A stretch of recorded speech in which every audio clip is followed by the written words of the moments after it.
which led Jack Smith to file federal charges against Donald Trump that led to the Mar-a-Lago raid. It all started with Christopher Wray. The Kimmer Show on Extra 106.3 FM and the Extra app.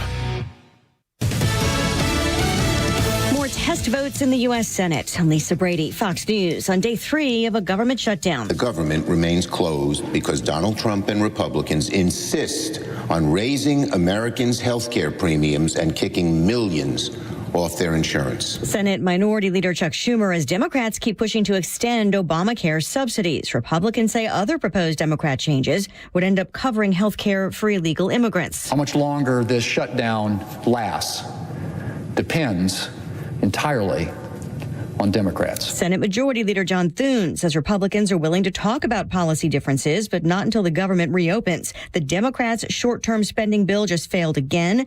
They're voting now on the Republican plan that already passed the House. A sentencing hearing continues for Sean Diddy Combs in New York City, where the maximum would be 20 years in prison on 2 counts of transportation to engage in prostitution. The defense wants Diddy to get a sentence of no more than 14 months, which would allow him to walk by the end of the year on time served. But prosecutors say only an 11-year sentence would reflect the weight of the evidence shown at the trial, like injury photos, a former girlfriend, R&B singer Cassie Ventura, or that brutal hotel surveillance video showing Diddy beating Cassie. In court this morning, a prosecutor said this case is about a man who did horrible things to satisfy his own sexual gratification. Fox's CB Cotton at Manhattan Federal Court. 2 adult children of Combs asking the judge for leniency today. The defense also playing a video of many family moments with younger children. It's also sentencing day for a man convicted of trying to kill a Supreme Court justice, Nicholas Roski, now known as Sophie. Part of that hearing focusing on the judge's concerns about the treatment of transgender inmates in federal prison. America is listening to Fox News. Wesley Financial Group is not a law firm. Hi, I'm Chuck McDowell, the timeshare cancellation guy. In 2011, I founded Wesley Financial Group with one goal in mind, to help honest folks out of their timeshares permanently. Today, I run Wesley with my 2 sons, a real family business, treating every client and every employee like we'd want our own family treated. That philosophy has helped us grow into the largest, most trusted timeshare cancellation company in the United States. Fortune magazine even recognized us as one of the best places to work. Why? Because we genuinely care. In fact, some of our former clients were so moved by their experience working with us, they joined our team so they could help others to timeshare freedom. If you're stuck in a timeshare, give us a call. Let our family help your family. Call Wesley now for your free timeshare exit kit. 800-729-4040. 800-729-4040. 800-729-4040.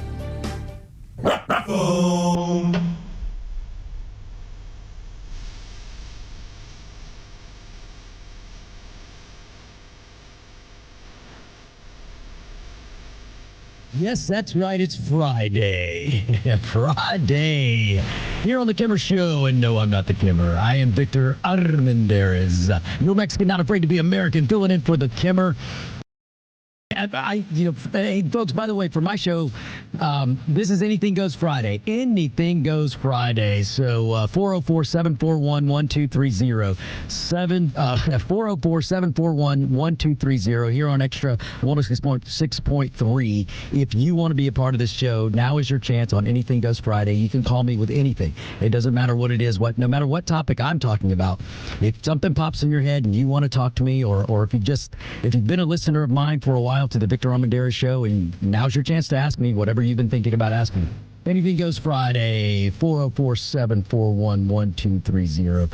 I mean, and if you're in the car, if you're in Atlanta, that means you're probably stuck in traffic. And believe you me, I know, because when I left early today to come into the studio, and I still sat in Atlanta traffic. A lot of people complain about LA traffic. I think Atlanta is in the running for beating LA traffic, or being just as bad as LA traffic.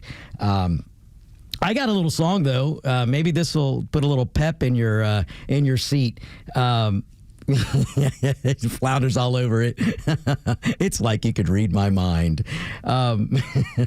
It's Friday, folks. Let's move it. I know you're sitting in your car and you're probably going, you would like to move it if you're in Atlanta. But you know what? Take it easy. It's Friday. Just sit in traffic. Enjoy it. Enjoy listening to me. Be lucky that you found me on the radio or you found the Kimmer, and Victor's filling in today. So, look. Believe it or not, Victor, yeah.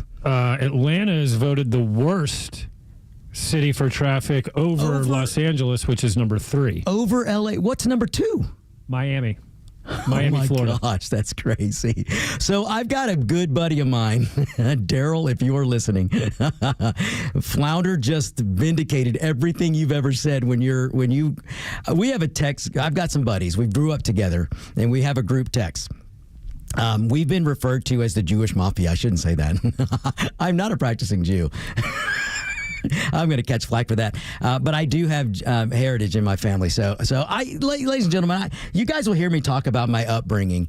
Not only did I have the luxury of experiencing Mexico City and the country of Mexico and seeing what it's like to spend part of my life growing up in a true Democrat socialist country, a country that practices socialized medicine. I've seen how awful. I can tell you guys a story, and I might as well do it now. When I was younger, I was in Mexico with my dad. And my dad tripped and fell down some steps and busted his head open, and it was pretty gruesome. It was nasty, and he was on blood thinners at the time. So if you know what blood thinners do, it makes you bleed a lot. If you can get a little pin cut and you'll bleed a lot. Imagine falling downstairs and cracking your head open like my dad did.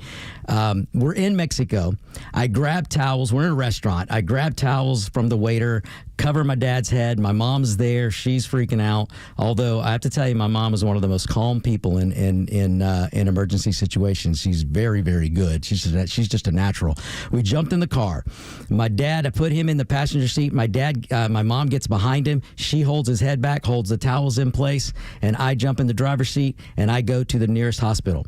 Now, this is socialized medicine, folks. Listen to this, because if you're on the left and you're even giving thought to, socialized medicine would be okay, it's going to be free. Yeah, you don't know how bad things can be until they're free. You don't know how expensive things can be until they're free. Look how expensive your health care is. Thanks to Obamacare, you're paying more today than you were paying before Obamacare. Don't challenge me on this. You're more than welcome to challenge me on this. But you're going to be wrong, and I'm going to be right. Things are more expensive now thanks to Obamacare. The Democrats are complaining and whining about healthcare costs right now with the government shutdown. They did this to you. Not the Republicans. Now, the Republicans are complicit because they allow this quasi-free healthcare system that we have when it should be totally free. And I don't mean free as in free of cost. I mean it should be capitalism.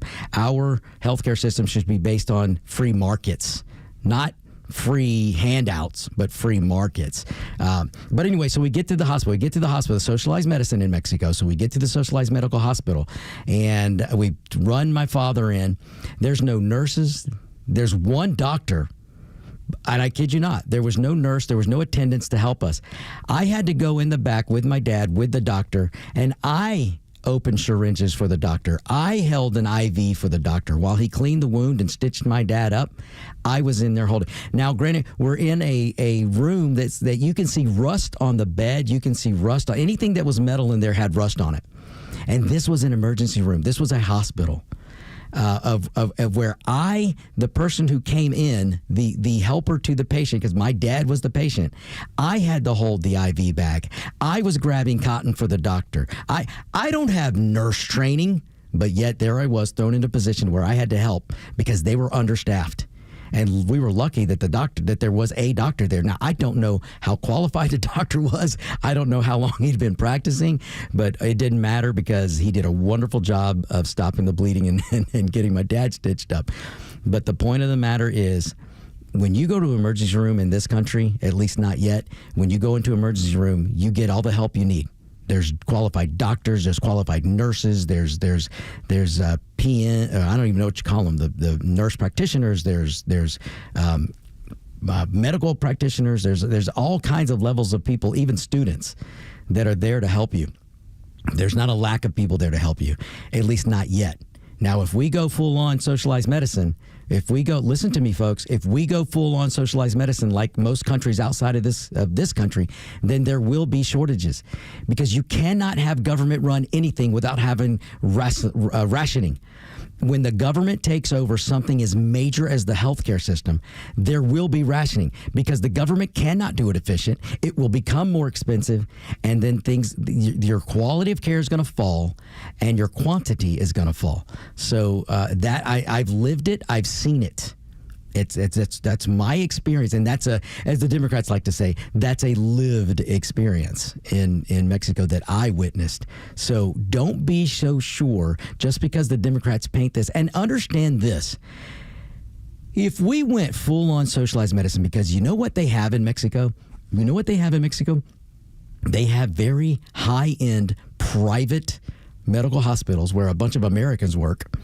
Private, where you got to have a lot of money to go to these hospitals. You know who goes to those hospitals? All the socialists. Because remember, socialism is for you, not for the socialist. So every major official and government government person in Mexico, you think they go to the peasants' hospitals? No. They go to the private American hospitals. They have those in Mexico. You just got to be very, very wealthy to be able to go to one. Or you've got to be in the government or the cartels. That's where you go.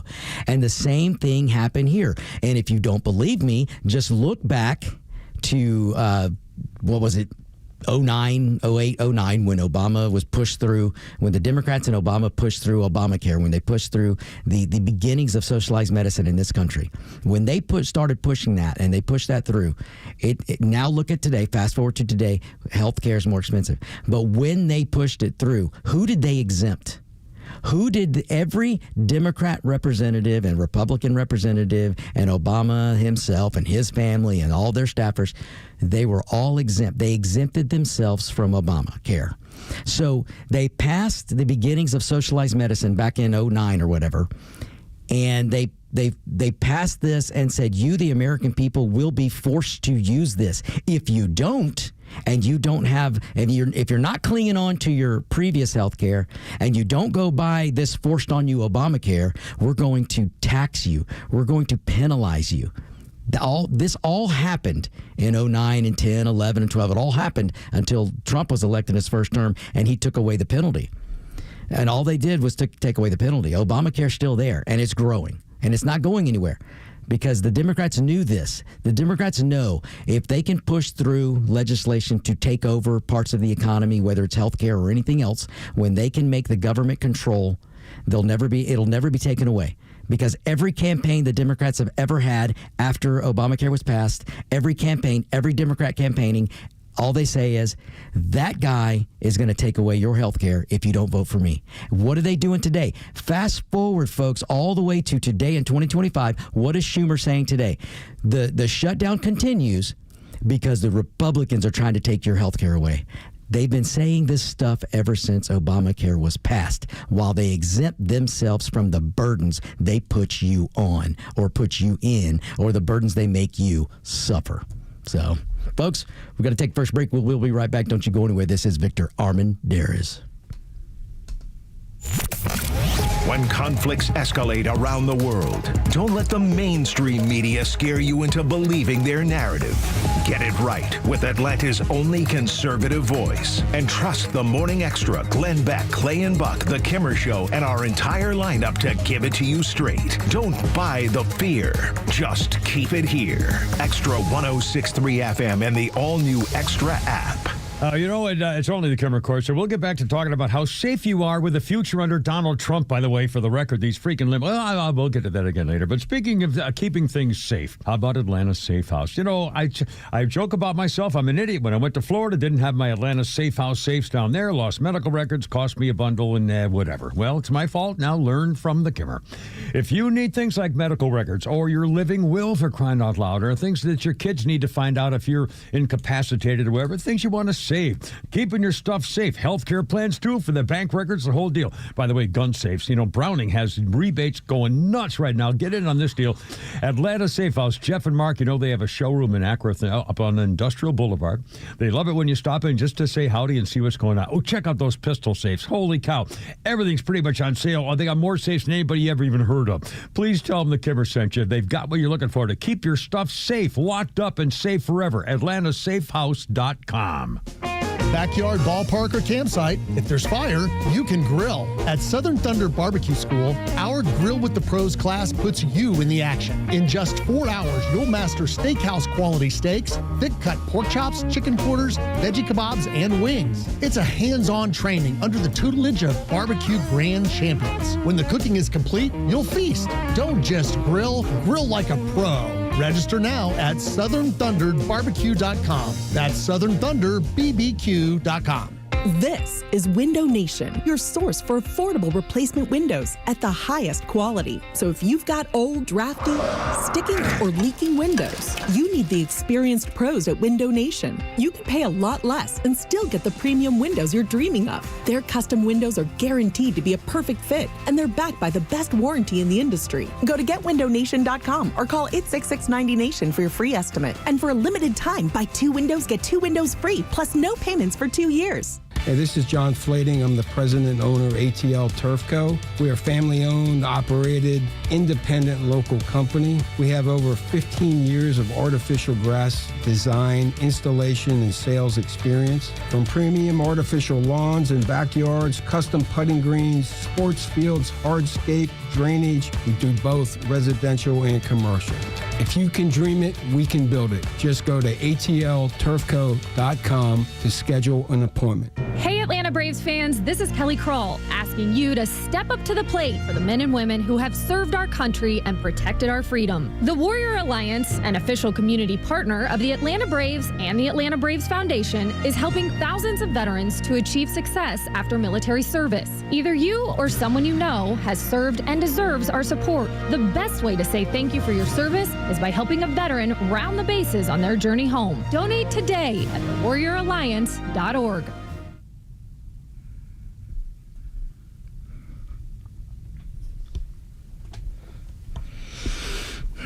Oh, yes, it's Atlanta on a Friday. You know, here in Georgia, we've gotten, those of you who are listening outside of Georgia, because you're regular listeners of the Victor Armondez show. Man, I can't speak today. I'm going to sound like Joe Biden, the dementia patient. I'm going to have to break out the auto pen. If you're in Atlanta, you're in Georgia. Do you not just love this time of year? Now, I'm a guy who likes the heat. I love hot weather, but one of my favorite times of the year, we're entering into it now. It's just the weather's great. The sun is out. Folks, if you're not going into this weekend thinking of something to do outside, look, I can tell you what, when I get out of this studio today, I'm either going to jump on my Indian motorcycle or I'm going to jump in the V10 and I'm going to fire that thing up. I'm going to get next to an EV and I'm going to downshift and let them know I'm there. That's, you know, you can have fun if you got a V8 or you got a V10, or, you know, you might have a V12. I've seen a few of those around Georgia, around Atlanta. You can have fun with EVs. And I have nothing against EVs, but it sure is fun to have fun with them because they're not used to, you know, a lot of these young kids, they've never driven a combustion engine. All they've had are these EVs, these Teslas or the Leafs or whatever their EV they have. You pull up next to them and you downshift in a V10 or a V8, they think there's an earthquake happening. It's a lot of fun. So just be safe. Be safe. I don't want anybody to get hurt out there on the roads. But get out there, folks. Enjoy. It's going to be a great weekend here in Atlanta. It's going to be awesome. The weather's going to be great. Now, the people in North Georgia are going to kill me for saying this, and if Pete's listening, Pete's going to get mad at me too. I don't want all the traffic to come up to North Georgia, but I know it's going to happen anyway. I mean, it's already started. Folks, I have a bunker up in the mountains, and actually, well, I'm not going to say where, but I know Pete Davis does too. And around this time of year, it gets ridiculous amounts of traffic up there. We don't really deal with traffic until this time of the year when everybody in Georgia who doesn't live in the mountains decides that they want to come watch the leaves change color. Now, I don't know how you watch leaves change colors because by the time you get up there, they're already already one color or the other, but people will come up there. They will pull off on the side of the road. I kid you not. And if Pete Davis were here, he would justify this. He would back me up on this. Maybe on Monday, he'll back me up on this. People will pull off the side of the road and they will stand there and take pictures of the trees. They're going to look at the trees. They're going to cause traffic. And then they're going to get in all the restaurants. And then they're going to, I mean, it's a lot of fun. The people up there in the mountains love it because it brings a lot of money to the community. So it's great. But it does cause a little bit of traffic. So I've only been up there living now for about 4 months. So I'm still learning all the back roads so I can escape this stuff. But it's great. And listen, I joke about not wanting you to come up there to cause traffic, but you should go up. You should get out of Atlanta, get out of the burbs, come up to the mountains, and it's a beautiful time of year. The air is crispy clean. The trees are beautiful, and even though I joke about it, they are beautiful. And there's lots of the best Georgia barbecue. Let me tell you something, folks. You think you've had barbecue? Listen, if you're in Decatur or Brookhaven or Chamblee or Marietta, you're around Atlanta. Look, nothing against the barbecue places you have, but that's hoity-toity, fruity-tooty barbecue. You want to get outside the city, up into the mountains. That's where you're going to get your real Georgia barbecue. I'm telling you, there's a place in Jasper. I shouldn't say this. I shouldn't tell you guys this, but because I got to go that way. But there's a place up there called Bubba Q's. Man, I'm telling you, you don't know Georgia barbecue unless you've gone up and eaten at Bubba Q's, or a little further down the street, a place called Biggins. You haven't eaten. Biggins used to be a gas station. This is how good their Georgia barbecue is. It used to be a gas station, and it's called Biggins. And I kid you not, folks, years ago, I'd go in there and to get gas, and they had a little corner where you could buy a barbecue sandwich. Now the gas pumps are gone. Everything resembling a gas station is gone. Now that's a huge outdoor patio. It's a huge inside restaurant, and it's just some of the best barbecue you will ever try. So take my word for it. You're going to love it. Get outside. But my point in saying all this is put down the cell phones, turn off social media, turn off the news, and just for a weekend, get outside and go enjoy it. Now, you can always take a break to go get a drink, go at a local bar, go to, there's lots of restaurants and stuff to go to catch some of your football game that you want to watch. A lot of football going on this weekend. So you can always take a break and do that, but then get back outside, enjoy it. Enjoy the weather. You will thank me. You'll call the Kimmer on Monday and thank me for getting outside and enjoying the good weather. So do that, folks. So, all right. So I want to, I got lots to get. Oh, yeah. We got a phone call. Clayton's on the horn. Oh, yeah. Let's go. Hey, it's Anything Goes Friday, Clayton. So go ahead. Hey, good to listen to you, Victor. A great explanation of Congress at work in your first segment. My understanding, somebody told me one time that every law they pass says, but this doesn't apply to us. And that's really reassuring. And also, you talk about this time of year, October the 5th. One day I was sitting and I wrote a little poem. Turned out years later I realized it was just a limerick. But it was like every other day of the year wishes it was October the 5th. When the cool evening breeze blows the leaves from your trees and your mind is set free to just drift, stuff like that.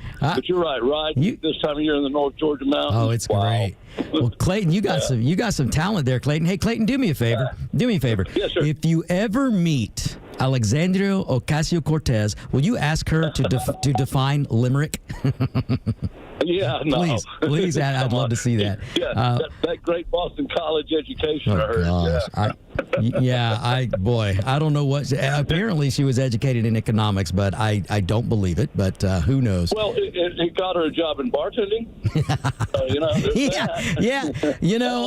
Loan debt for us to pay. That's right. I tell you what, Clayton. But you know what? But no, you're 100% right. What people need to understand in this country is when you vote for your representative and you vote for the same one over and over and over, all they're doing is going to Washington and putting burdens on we the people, we the peasant people, and they exempt themselves from almost every. Now, I don't know if they exempt themselves from everything, Clayton, but when it comes down to a piece of legislation, we the people can find out if they exempt themselves, and we should find out, because if they exempt themselves from a piece of legislation, if it's not good enough for them, why is it good enough for us?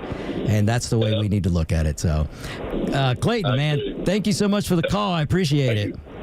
Thank you. Keep up the good work. Hey, thank you, and I appreciate it, and be sure you follow me. Listen, all of you guys that are new to me, again, a big thank you for the Kimmer for giving me this opportunity, but I would love for you guys to go find me. It's Victor Armondez. I have a show. It's the Victor Armondez Show. It's on 95.1, Talk of the Mountains. You guys, I would love it if you would find me on Facebook, on Instagram, on X, on YouTube, I'm just about anywhere. If you'll find me, follow me, Spotify also. It would be great. You would make my pseudo agent social media person very happy if you guys would bump my numbers up today. She'll be very, very happy. Folks, look, I'll be fully honest with you. I've told you all this week, I don't really like social media. I don't, and I think it rots the brain. But because of what I do, I have to be on it. So I'm going to tell you to get off of it sometimes, but not before you follow me. So follow me first and then turn it off. But spread the word. Spread the word about the Victor Armondez Show. I would appreciate that. I really would. And I love being here. I love talking with everybody. And from all the listeners in Georgia that I've got to spend time this week with, it's just been amazing. And all my listeners outside of Georgia that listen to my show, that have tuned into the Kimmer Show. Listen, folks, I want you to continue to tune into Extra 106.3. Continue to tune in, because the Kimmer is an awesome dude. He does a great show, and he's back next week. So go ahead and bookmark Extra 106.3. In fact, if you haven't gotten the Extra 106.3 app, get the Extra 106.3 app. That way you always have it at the ready. You can always hear the Kimmer. And then when I'm back, you'll hear the Victor Armondez Show. So spread the word. Spread the word. I would appreciate it. So, all right, I want to, so Fridays I have fun. One thing you're going to know about the Victor Armondez Show, or you're going to learn about the Victor Armondez Show, is I like to have fun on Friday. So it's Anything Goes Friday. You can pick up the phone, 404-741-1230, 404-741-1230. Anything Goes Friday. You guys can call about anything. Now, Friday is also Second Amendment Friday. Every day should be Second Amendment Day. But I love to, I am a huge supporter, in case you don't know, of the Second Amendment. And I have a good buddy of mine that I grew up with, is a walking, talking encyclopedia of firearms. So we will have a Second Amendment segment today. I will get to that today. I also am going to get to, on Fridays, I also do a Chicago update. Now, you guys know Chicago's known for their violence. Their mayor and their governor apparently don't know what violence is. Actually, the dirty little secret is they know exactly what violence is. They know exactly how violent Chicago is, but they don't care about black folks. Now, before anybody gets mad at me, and before Media Matters clips that right there and takes me out of context, let me clarify what I'm saying. Your Democrat Party, listen, folks, one of the things I like to do is turn the Democrat language on them. This guy sitting right here, the Mexican not afraid to be American, I'm not afraid to do this stuff. And I turn their I like to use the Democrat vernacular. And for AOC, that means I like to use the Democrat language against them. I like to use, if they use it on us, so we might as well use it on them. And so the Democrats, that's their type of language. They always refer, everything the Democrats do depends on the skin color of the person they're trying to subjugate. and AOC, and for those in Rio Linda, as Limbaugh used to say, those of you, you know what I always say, those of you in that were educated by the government school system, what I mean by subjugate is the Democrat is trying to make you dependent on them. And don't get mad at me if you went to a government school, ladies and gentlemen. I am a product of government schools, and so I understand. And I had the luxury, though, of having a mother that made us read to her every night while she was cooking dinner. So I had parents that were very involved in our schooling. So even though we went to a government school, my parents, we learned at school, and then we had to learn from my parents at night. And so if you can go to a government school, or your kids, because I know not everybody can afford to homeschool, not everybody can afford to go to a private school or charter school. But if you are involved in your government school, then at least you can teach your kid the right thing when they come home with the wrong thing. Because if you're in a government school, you're going to learn some wrong things. So, but anyway, so these Democrats in Chicago, the reason why I say they don't care about black people is because just look at their actions. They will tell you that they're the party of black folks. They'll tell you they're the party of brown folks. That's what the Democrat Party has been saying for years. And now, luckily, a lot of my fellow minority voters are waking up to this. A lot of my fellow minorities are waking up to the Democrat Party is not your friend. Today's Democrat Party is not your party. You're more in line with the Republican Party. Now, I'm not telling, don't misunderstand me. I am not telling all my minority brethren voter, I'm not telling you to go vote. I'm sorry. I'm not telling you to go jump in the lap of a Republican and be a lapdog. But I am telling you, you can't vote for today's Democrat Party. They're using you and they're abusing you. And the only other real choice is Republican or just vote independent. But you can't, in good conscience, vote for today's Democrat if you're trying to better your life. You got to turn to, I think, the Republican Party. And honestly, I'll tell you this. Before we go to the break, I'll tell you this. If you're stuck to the Democrat Party and you want to save that party, you should want to save it because we need to have at least a two-party system. We really do, folks. We really do. We should always know what the other side is talking about. Take back control of that party, which means you need to vote every one of them out and start over. And in some ways, maybe some Republicans need to go too. And I'll talk about that when we get back.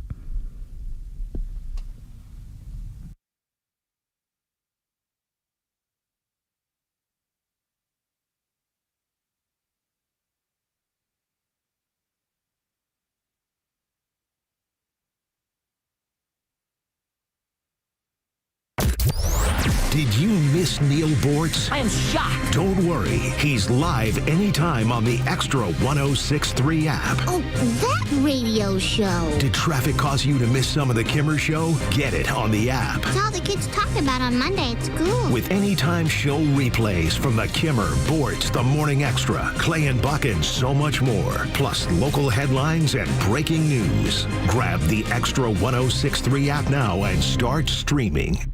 Big moments deserve big-time craftsmanship. At Solomon Brothers Jewelers, we've been family-owned and operated since 1982 because we know what it means to show up when it counts. Jaron Solomon here, and that's why we're proud to be an official Tacori jeweler. Each Tacori ring is handcrafted in California, going through 20 elite artisans before it hits your hands. Not mass-produced, not generic, always personal. And with Solomon Brothers, you get lifetime cleanings, unbeatable financing, and the largest Tacori selection in Georgia. Stop by a store in Buckhead, Alpharetta, or Sharpsburg. Visit SolomonBrothers.com to book your private appointment. Solomon Brothers Jewelers, where love is in the details and legends are built to last. Solomon Brothers Jewelers, proud partner of the Georgia Bulldogs and official jeweler of the Georgia Tech Yellow Jackets.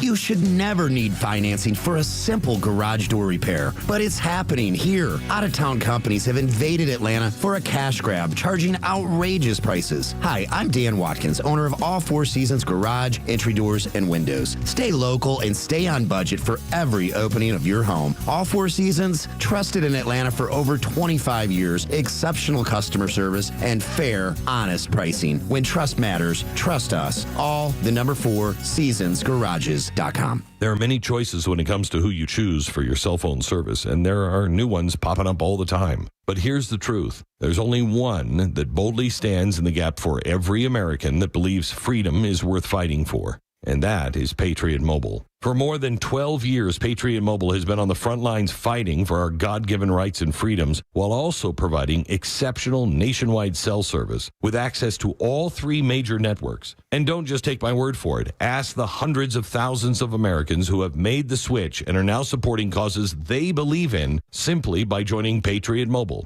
Switching now is easier than ever. Activate in minutes from the comfort of your own home. Keep your number, keep your phone, or upgrade. Patriot Mobile's all U.S.-based support team is standing by to take care of you now. Call 972-PATRIOT today or go to patriotmobile.com/Beck, patriotmobile.com/Beck. Use the promo code Beck for a free month of service. patriotmobile.com/Beck or call 972-PATRIOT. We're smart, we care. We're Central Heating and Air. Fall is in the air, and Central Heating and Air Conditioning is making it the perfect time to upgrade your comfort. For a limited time, you get up to $2,100 in rebates, and 60 months, 0% financing with approved credit. That's right, savings up front and no interest for 5 whole years. A brand new carrier system from Central delivers dependability, efficiency, and comfort every family deserves. Central Heating and Air Conditioning have set the standard in heating and cooling for over 3 generations. And now's your chance to bring that comfort home with the best savings of the season. These dual incentives don't come around often, so act now. Call 770-GET-HEAT today. That's 770-GET-HEAT. Or visit centralheat.com, centralheat.com. Upgrade your comfort, lock in your savings, and turn to your Atlanta carrier experts. Central Heating and Air Conditioning.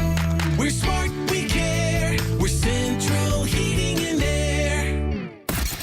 The legend Neil Bortz is only on Extra 106.3. Hey, it's a camera. How's it going? Here's what you missed from the Talkmaster. The Democrat media will manipulate the way they deliver you your daily dose of news in a way that hides some of the truth they don't necessarily want to spread. Catch Neil's commentary every day on Extra 106.3 or listen anytime on the Extra 106.3 app.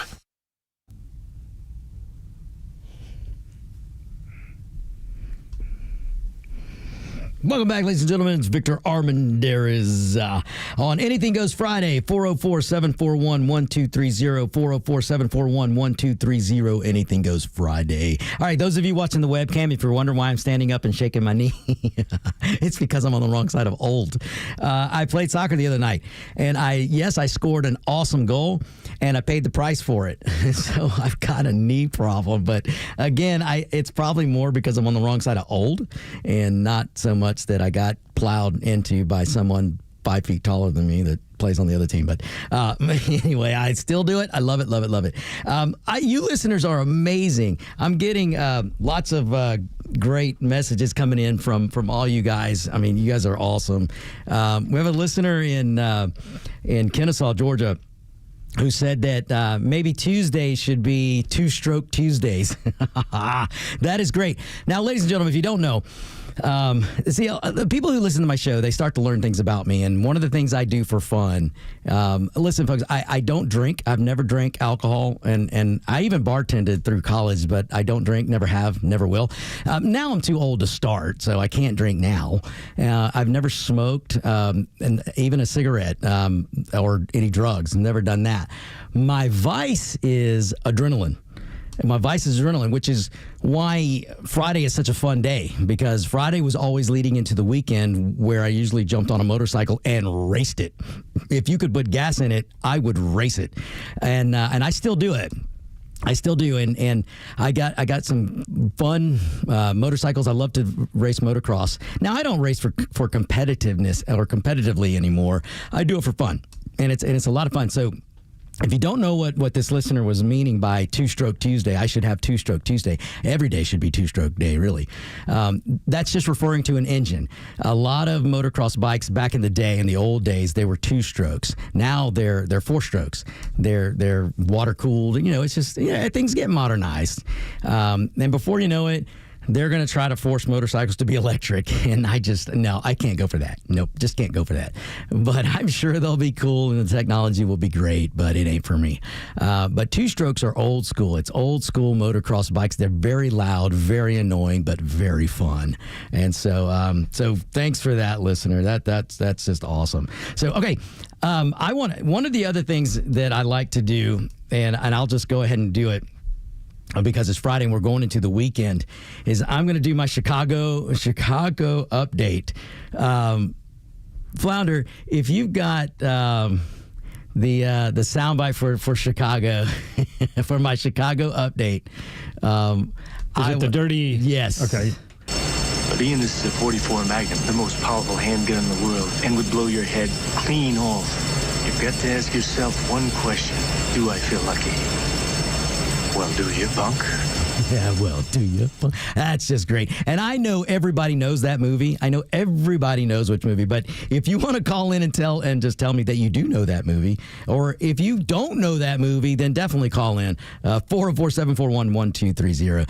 That is an awesome line, and that leads me into my Chicago update. Now, ladies and gentlemen, what I like to do is on the Victor Armondez Show is remind you of the Chicago mess. and so the last part of September, there were, and this was one weekend. I think it was either the last weekend of September or it was the third week of September. 27 people shot and 4 dead.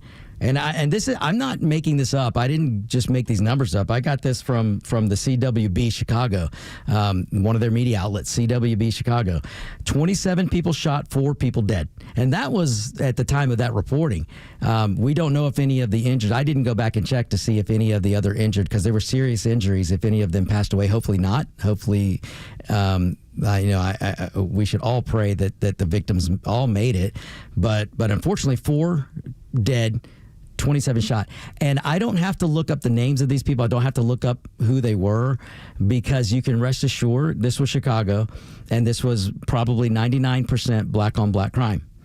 And you've got, there are no Republicans in sight in Chicago, ladies and gentlemen. In fact, you can't even find many Republicans at all anywhere in Illinois.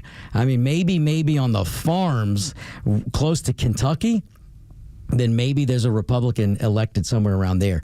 But I would venture to say there aren't many Republicans coming out of Illinois that are elected officials in Illinois.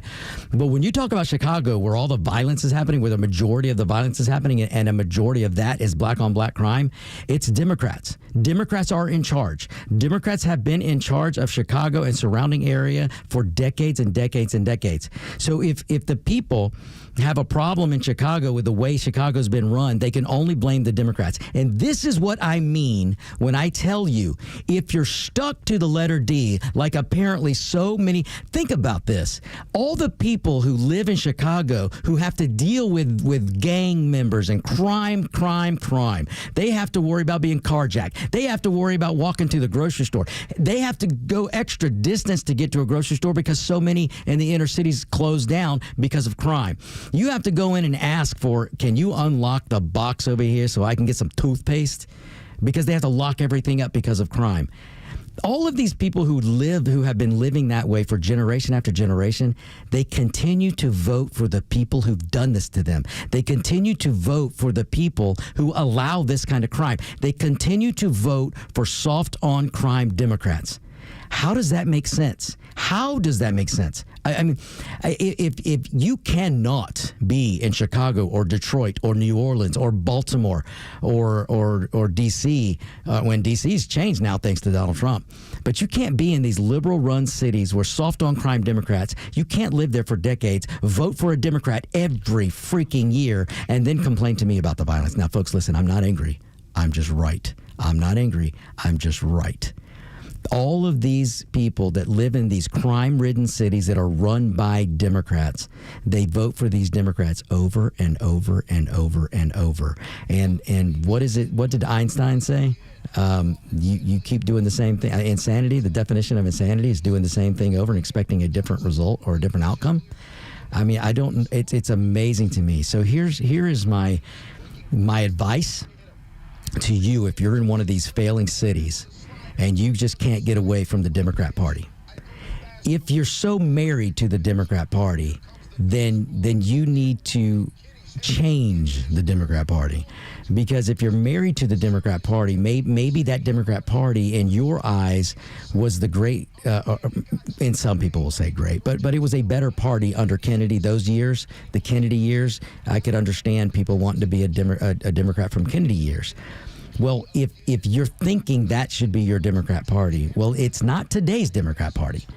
And if you keep voting for these same people, it's going to continue to get worse and worse and worse. And the black on black crime, if they cared about it, they would do something about it.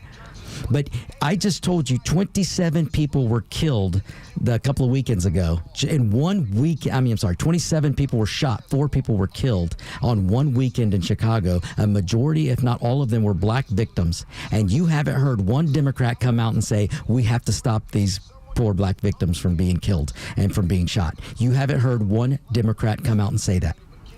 Why? Because they don't care. Because, see, in Chicago, they know you're going to vote for them. In Chicago and surrounding area, they know you're going to vote Democrat. Why do they need to care about you? Why would they fix things? You're dependent on Democrats. You're stuck in Chicago. You can't move. You can't earn enough because the Democrats make sure they tax you to the point where you just can't have the money to leave. You're stuck in Chicago and you're dependent on Democrats, and you keep electing them. You guys, you people that are stuck in these Democrat cities that are failing, you have all the power in the world. You just have to have the courage to not vote Democrat. It doesn't mean you can't go back to voting Democrat, but the only way you're going to change that party is to vote them out. Do you know what kind of radical change would come to Illinois? You know what kind of radical change would come to Chicago if you guys would vote Republican? Just vote Republicans in. Surprise the Republicans. And I don't care if they're not even running on the ticket. You find somebody that's in the area that claims to be a Republican and you write them in, do a write-in campaign. Ladies and gentlemen, if you write in a name and that name wins, they will be elected. And the Democrats will fight it, and the Democrats will scream bloody murder. But you can make this happen. But you've got to. And if you don't have a vibrant Republican Party in your area, then form one. Call it the new Republican Party. Call it whatever you want. But until you take your power and put it to your feet and walk or drive, whatever you got to do to the ballot box and throw these people out, and then down the road you can put new Democrats. Trust me, if you want the Democrats to change to where they will care about you, throw them out of office. Throw them out of office. The only way to get a Democrat to care about you is to throw them out of office so they have to earn your vote back. You start replacing Democrats with Republicans. Now, I'm not saying the Republicans are going to be great. I'm not saying your choice will be great. But if you want to change your beloved Democrat Party, if you love it so much and you can't get away from it, folks, listen, I know you wouldn't believe how many black voters I talk to that look at me and go, boy, Victor, I love the way you speak. But if you didn't have an R by your name, or if you ran as anything but a Republican, I'd vote for you. I was like, why? Why does that matter? You just told me you like me. You like what I say. You like what I stand for. But just because of the letter R, an inanimate R, you can't vote for me. So see, this is the sickness that's on the Democrat Party and why there's so many failing cities that aren't going to get any better. But the way to do it is you throw them out. Throw them out of office, vote in some Republicans for a while, and you watch that Democrat start to earn your vote again, something they haven't done in a long time. I'm Victor Armondez filling in for the Kimmer. We'll be right back.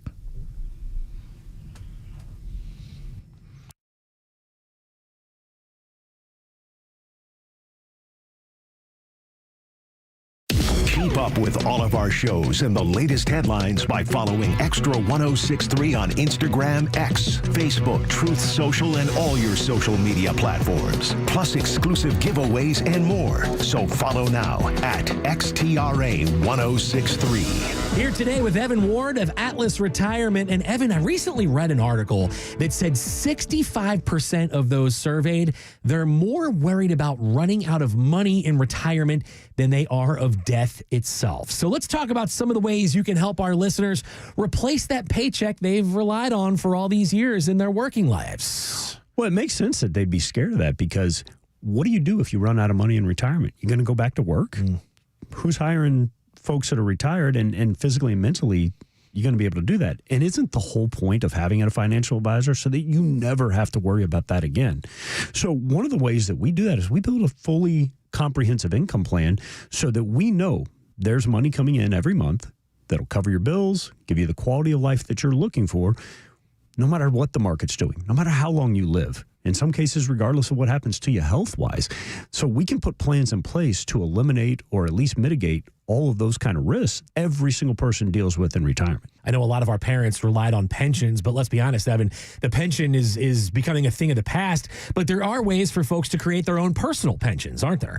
Yeah, so I'm a big proponent of do-it-yourself pension. But when we do the pension ourselves, the one negative with a pension is all the value in the pension goes away once you turn on the actual income. With the plans that we build, with the do-it-yourself pensions, you maintain that asset, or more specifically, your surviving spouse, your kids. And so you live forever. You get a ton of paychecks, and whatever's left over goes to the wife and kids, surviving spouse, beneficiaries, whoever that might be. Call Atlas Retirement for a complimentary review of your savings and investments today. Call 678-736-7799. Again, that's 678-736-7799. Investment advisory products and services made available through Impact Partnership Wealth, LLC, IPW, a registered investment advisor. Are you looking for something simple but delicious, sweet but also savory? Discover Schumann Farms Sweet Onions. Schumann Farms is a third-generation family farm with the Real Sweet brand sweet onions. Whether you're grilling, sautéing, or simply adding a fresh crunch to your salad, Schumann Farms has you covered. Look for Schumann Farms Real Sweet brand sweet onions at your grocery store and taste the difference for yourself. Schumann Farms, the Georgia family farm growing tradition and the world's sweetest onions. Pete Davis here, and football is in full swing. And Underdog is the best place to make picks and win money all season long. And the best part, you can play right now here in Georgia. Playing on Underdog is easy. Just pick whether your favorite player is going to go higher or lower on stats like touchdowns, passing yards, interceptions, and more. Get your picks right, you can win up to 5,000 times your cash. I play too. This season, I'm looking at Michael Penix Jr. to go higher on touchdown projections and Drake London to go higher on receiving yards. It's simple, it's fun, and it keeps me locked into every play. Download the app today and sign up with promo code 1063 to score $100 in bonus funds or entries when you play your first $5. That's promo code 1063. Underdog. Make picks, win money. Must be 18 plus and present in Georgia. Terms apply. See assets.underdogfantasy.com/web/play and get terms _DFS_.html for details. Concerned with your play? Call 1-800-GAMBLER or visit ncpgambling.org.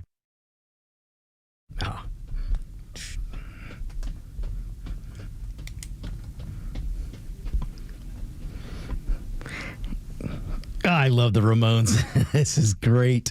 More great Friday music, ladies and gentlemen. It's Victor Armondez, the Mexican, not afraid to be American, not afraid to be Americano. Estoy aquí contigo. I'm here with you guys. Filling in for the Kimmer. Thanks again for the Kimmer. It's awesome to have this opportunity. Folks, I want to give you a shutdown update. I want to give you a shutdown update, and I got to start with my new theme music for Hakeem Jeffries. Just picture Hakeem with his sombrero on and his mustache, and have the. I know by the time I get off the air, there's going to be a meme of him dancing to this song, and have him singing. Oh man, the Guadalajara, the city in Mexico, They ought to. And I have listeners in Mexico. Somebody ought to make a meme and just stand in Guadalajara and put Hakeem Jeffries, put a hat on him and a mustache like Trump did, and have him join a mariachi band in Guadalajara, Mexico. It's just awesome. But so Hakeem Jeffries is still out there dancing around with his sombrero and his mustache on. And these people, folks, I listen, I'm really, really, really honest when I tell you, I understand that I do and I don't, but I get it that you grew up being told you're a Democrat. But you've got to have the individual mindset to be able to stop and go, okay, wait, this isn't working out for me today. I'm going to walk away for a while. But I get it because I grew up being told most of my life that I had to be a Democrat. And I got to tell you folks, my life was liberated when I woke up one day and said, yeah, I'm going to start doing some research on my own. I've got a brain. I can think for myself. And again, I had wonderful parents that taught me not to be a follower, but to be a leader. And in being a leader, you've got to be willing, when you see a mob go one way, you've got to be willing to go the other way. And when you see a mob that is the Democrat Party of today, and they start telling you things like, if you don't vote for me, you ain't black. If you don't vote for me, you ain't brown. If you're a Hispanic and you don't vote for me, you're a traitor. When you have a party that talks that way, that ought to be the biggest signal for you to run away. Don't walk away, run away. And again, you don't have to go be a lapdog to the Republicans, but you can go work with the Republicans. In today's world, let me tell you this, and I am not wrong here, folks. I am not wrong. I don't think we've ever, maybe with Ronald Reagan, but I don't think we've ever had a president that anyone on the Democrat side could call up or go talk to Donald Trump's staff and say, I want a meeting with Donald Trump. I want to talk to him. I want to talk and see if we can have middle ground. Donald Trump is probably the only president in modern history that is probably the easiest president to go into and say, I want to make a deal. Donald Trump lives and breathes, and the guy stays young by making deals. And what I mean by that is, like take me for instance. I joke about being on the wrong side of old. I mean, we're all getting older. But I stay young by marrying a younger wife. No, I stay young by exercising, by being outside, walking, and I ride a bike, and I have an e-bike that I still have to pedal just so I can make sure I get some exercise. I ride motorcycles. I do a lot of stuff outside. I get a lot of exercise. I don't drink. I don't smoke. I don't do those things because I want to try and stay vibrant. I know I'm going to get older. I can't stop that, but I can try to stay healthy and have a better life. And so that's the kind of mindset that you need to take in when you're looking at politics, because if you're letting politics ruin your day, if you're letting politics ruin your year, then you're playing wrong. Because I want you on the playing field. I mean, I told you the United States is a huge stadium, and in that, and it's a huge field, and on that field you've got the D's and you've got the R's. I'm sorry, you might have some L's on the bench, you might have some greenies on the bench, and maybe whatever other party is trying to be on the bench, but you've got D's and you've got R's, and if you're going to play in the game, you got to be on one of those sides. You got to be on one of those sides. And if you're married to one, they're going to take advantage of you. If you stay with one side too long, they're going to take advantage of you. And right now, the Republican Party is way more open to hearing you and talking to you, and they're more welcoming. Trust me, I know this, folks, because I could go to a Democrat group today as a Hispanic, and they're going to go, "Oh, you're Hispanic. I know you're with us." And then I can say, "Well, no, I don't really agree with you. I want to talk to you because I don't agree with you." They'll call me names immediately. They'll start yelling, and then out the door I go. That's today's Democrat Party, and you can try and prove me wrong. And then I can walk over to a conservative group. I could walk over to, and the best example was when Trump was having these rallies and people were having the Trump bus come around. I could walk up to there and people would see me. They would not assume I was a Trump supporter, but they would talk to me. And then, of course, when they found out I was supporting Trump, they loved it. But they were just more. Right now, the conservative is a more welcoming side. And if you want to change, if you want your Democrat Party to survive, you're going to need to change it. And the way to change it is to use your unbelievable power of voting, and you vote these people out. And you have to bring in a Republican. And listen, I would say the same thing. If the Republicans were doing some boneheaded things, if the Republicans were still doing their back when Lindsey Graham did the what was the Gang of Eight, and he was pushing for amnesty, and they were pushing for more spending, I was I was leading or at least helping the Tea Party in Georgia, because I wasn't going to support a Republican Party like that. And so this will apply to both sides. But right now, it's the Democrat Party that is not welcoming. It's the Democrat Party that doesn't welcome you unless you agree with them 100%. It's a Democrat Party that's violent, that's pushing violence everywhere. That's today, and I'm right on this, folks. It's just today. But my point here is that Donald Trump, let's take immigration. Let's take immigration for an example. If AOC or any of those boneheaded radical left wingers, and I should be nice, if AOC or Omar or Ayanna Pressley or Crockett, if they had walked in and said, "I want to sit down with you, Mr. Trump, Mr. President, can I sit down? Can we talk about? I agree that the criminals need to go. I agree that the gang members need to go. But can we talk about the people who have been here for many years? They haven't done other crimes. Their only crime is being here illegally, but they're picking fruit, they're picking lettuce, they're working really hard. Can we talk about those guys? Can we maybe make an agreement where we won't pick those guys up?"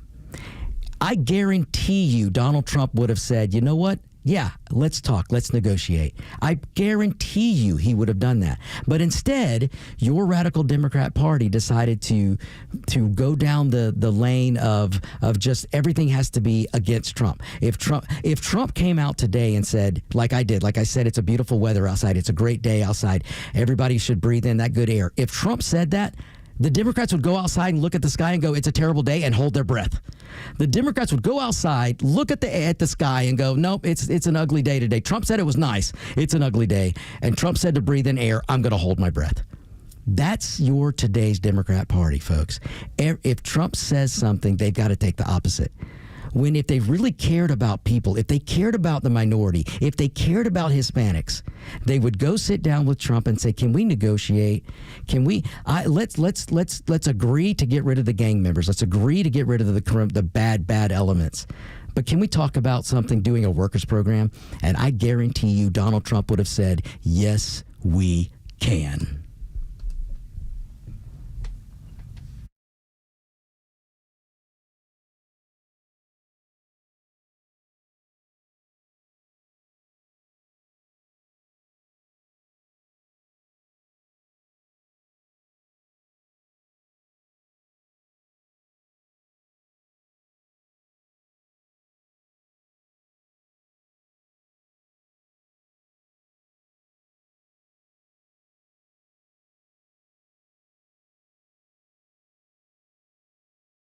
The Morning Extra, Glenn Beck, Clay and Buck, and The Kimmer Show on WFOM and W292 EV Marietta on Dickey Broadcasting Station, Extra 1063.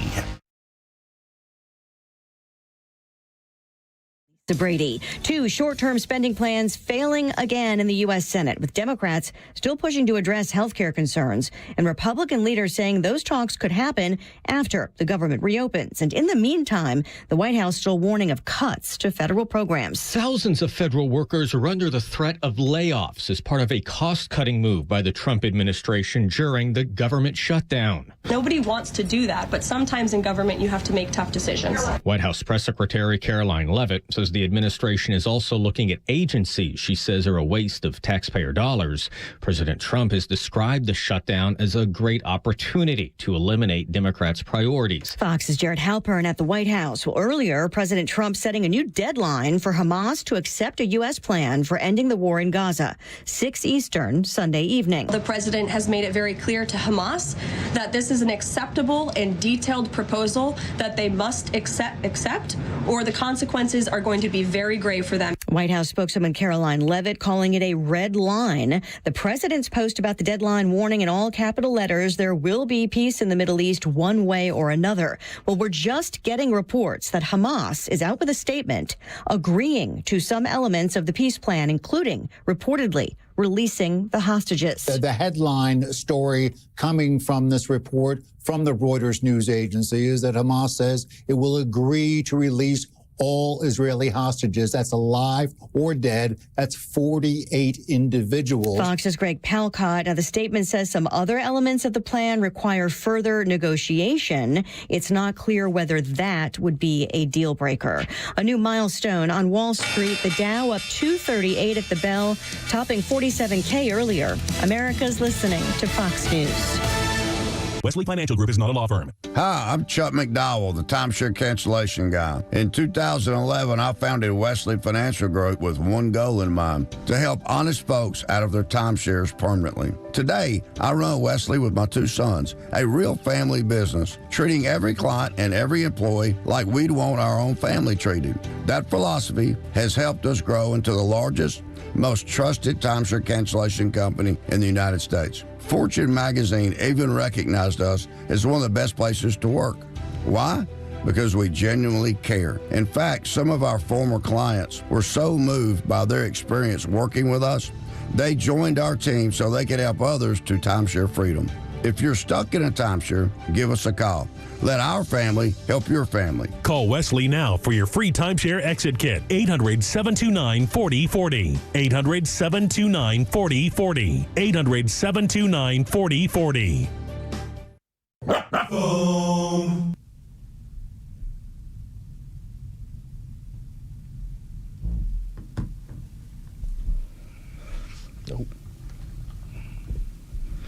Welcome back, ladies and gentlemen. It's Victor Armondez in for the Kimmer. Man, I've had a great time this week, folks. I got to tell you, it's been awesome. If you want to know more about me, Look me up. It's Victor Armondez. Spell it correctly. Armendariz. Armendariz. It's Anything Goes Friday, folks. Anything Goes Friday. 404-741-1230. 404-741-1230. Give me a call, and it doesn't matter the topic. And if I don't know about the topic, well, we'll ask Flounder. So he's giving me looks. Folks, I want to, well, actually, let me do this because I kind of got off on the tirade and I didn't really give you the update on the shutdown other than Hakeem Jeffries is still dancing around with his sombrero on. I'm just not going to let that go, folks. Listen, as a brown guy, as a guy of Mexican descent, I am not offended at all with these memes. It is hilarious. And once again, I think this is going to be my Halloween costume this year. Oh, it should be. Oh, that's a great idea. That is a wonderful idea. I may have to do that. I'm going to dress my daughter up as Hakeem Jeffries. Oh, that's great. But folks, listen, first of all, if you don't have a sense of humor, get one. If you don't have a sense of humor, get one. Because life is hard, and if you make it harder, it's just not going to be fun for you. Get a sense of humor. And Hakeem Jeffries, this would have gone so much better for him. I mean, even Democrats won't take him serious now, and it's his own fault because all he had to do. Look, Donald Trump's got a good sense of humor, folks. Listen, I know a lot of you don't, and a lot of you won't get to know President Trump. But if you ever get a chance to talk to somebody who actually knows him, he has a great sense of humor. He really is a good person. He really does care about this country. He really, really does. And all I can tell you is throughout his career, he has afforded lots of minority families to make a living, okay? He's done that. And it's stuff you will never hear in the media because they hate him. And why do they hate him? Because he's an outsider. The bureaucracy hates Trump because he's an outsider. They don't like it. And they're trying to set an example with Trump. You know what the message the bureaucracy was trying to send? And I'm talking about the Washington bureaucracy. The message that they're trying to send is they don't want anybody else to even think of running for president that's an outsider. They don't want any more billionaires. They don't want any private sector people. They don't want any of you to even think to run for president. And the way they're trying to discourage you is what they've done and what they've tried to do to Trump. But they never dreamed that Donald J. Trump would be the Teflon Trump that he is. And I'll tell you, they made the mistake by doing all these things to a self-made billionaire. See, Donald Trump doesn't have to go beg people for money to put up money for his defense. When they went after him with these bogus lawsuits, any normal person would have caved, and they would not have been able to go toe-to-toe with the government. But Donald Trump was able to do that. He was able to go toe-to-toe with the Democrats because he was a self-made billionaire. And when the Democrats tell you that he's a dumb guy, you don't get to where he got being a dumb guy. And you don't make these kind of negotiations that are going on right now being a dumb guy. So you can not like Trump, but you ought to be smart enough, or you ought to have enough character to not like him because of policy. Now, if you don't like a good economy and you don't like lower taxes and you want to be dependent on government, then I understand you not liking Donald Trump's policies. But don't judge a guy that you don't know. Because if you don't know him personally, how can you listen to all these Democrats that just continually lie about him? And why haven't you figured out yet that everything they tried to do to Trump, they've been unsuccessful doing? If there were any truth in it, Trump would have gone down a long time ago. And I'll tell you this. Donald Trump is probably the most scrutinized, the most investigated person on the planet. Believe me when I tell you, and this leads me, look, I know I'm going off topic here, but it's okay. It's Anything Goes Friday. Believe you me, if Donald Trump's name was anywhere in the Epstein mess, and folks, if you haven't figured out yet, there is no Epstein Black Book. Listen to me, folks. Please listen to me. I want you to turn up your devices. I want you to turn up your radio. You're sitting in traffic. You're getting mad at the car in front of you. Just take a break for a moment. Make sure you're listening to me. Just come in very close and listen to me now. If there were an Epstein black book, there is no way on God's green earth that Donald Trump's name would be in that and not have been released. The Democrats controlled everything for several years. They controlled a whole lot when Obama was president. They controlled a whole lot when Biden was president. And the Democrats, no matter who is the Republican president or Republican House or Republican Senate, for years and years and years, especially under Obama and under Biden, the bureaucracy was still Democrat. There are left wing. The Washington is full of bureaucrats that are left wing moonbats. It doesn't matter when a Republican takes the House or takes the Senate or Republicans take the White House.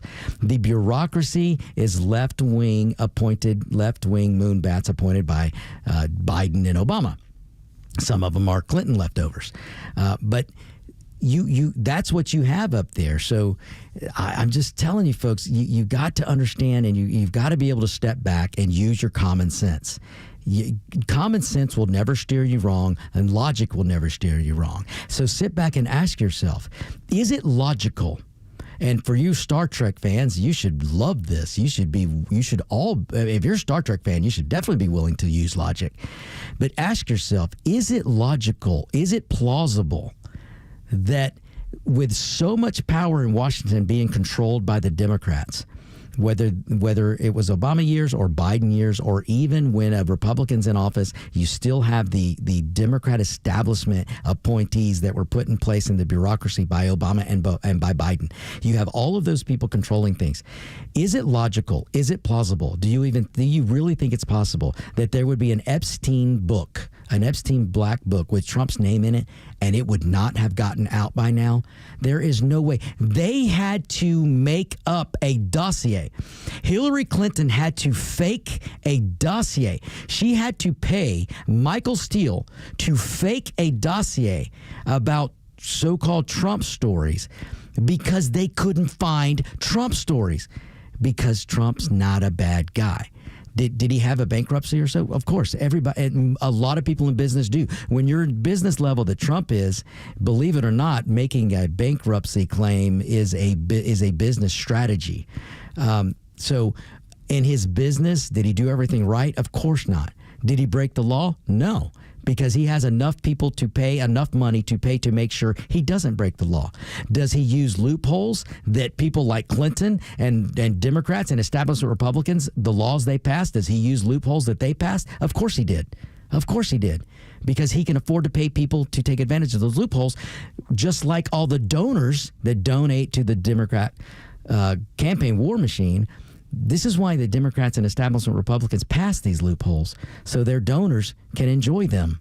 And then when a guy like Donald Trump comes along, who used to be a Democrat, I remind you, of course he's going to take advantage of that. So that doesn't make him a bad guy. So when Hillary Clinton's trying to do op research against her opponent at the time was Donald Trump, they dug and they dug and they dug and they dug, and they couldn't find anything. So they made up stuff. So knowing that, do you really honestly think that there's an Epstein book out there that has Donald Trump's name in it that they didn't release, that they didn't leak? No way on God's green earth could that happen. Folks, I don't know about you, but I'm too smart for that. I'm too smart to fall for the Democrats' ridiculous claims. And now, and for all of Biden's, when the Democrats were in charge, did you once hear them mention Trump and Epstein? Never did they mention that. Only when they're out of power and they think, oh gosh, the American people are stuck on this Epstein thing. And then I'm sorry to say that there are people on the far right who want to put a divide between Trump supporters and regular Republicans, because you've got some regular Republicans that want the establishment to be what it was. They don't like what Trump's doing to it. So they're trying to create a divide. So you've got the far right that starts this Epstein crap. And so the left looks at it and goes, oh, there's a whole pile of useful idiots over there that we can use. And then they start up on this Epstein stuff. So trust me, folks, use your critical thinking skills. Use your common sense. You, my friends, will be a better person for doing it. All right, folks, don't go anywhere. It's Victor Armondez is in for the Kimmer. Got some phone calls when we get back. Oh, wonderful.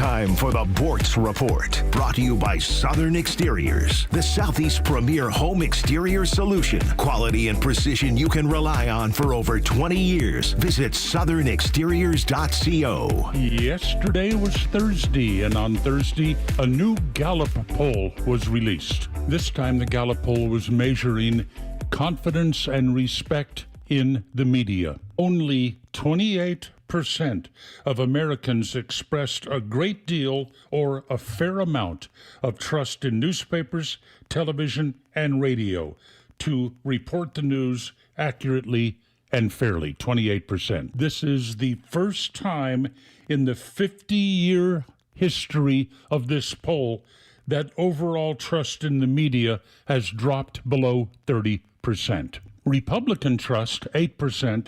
Democrat trust, 51%. No shock, no surprise. Day after day in our lives, when we watch, read the news, we're provided with examples of why they're not trusted. Take the Schumer shutdown right now. By and large, almost 100% of the media reports this as a government shutdown. The government has not shut down. Our military is still protecting us. The courts are still operating. Federal law enforcement is still on the streets. Partial shutdown, media, partial.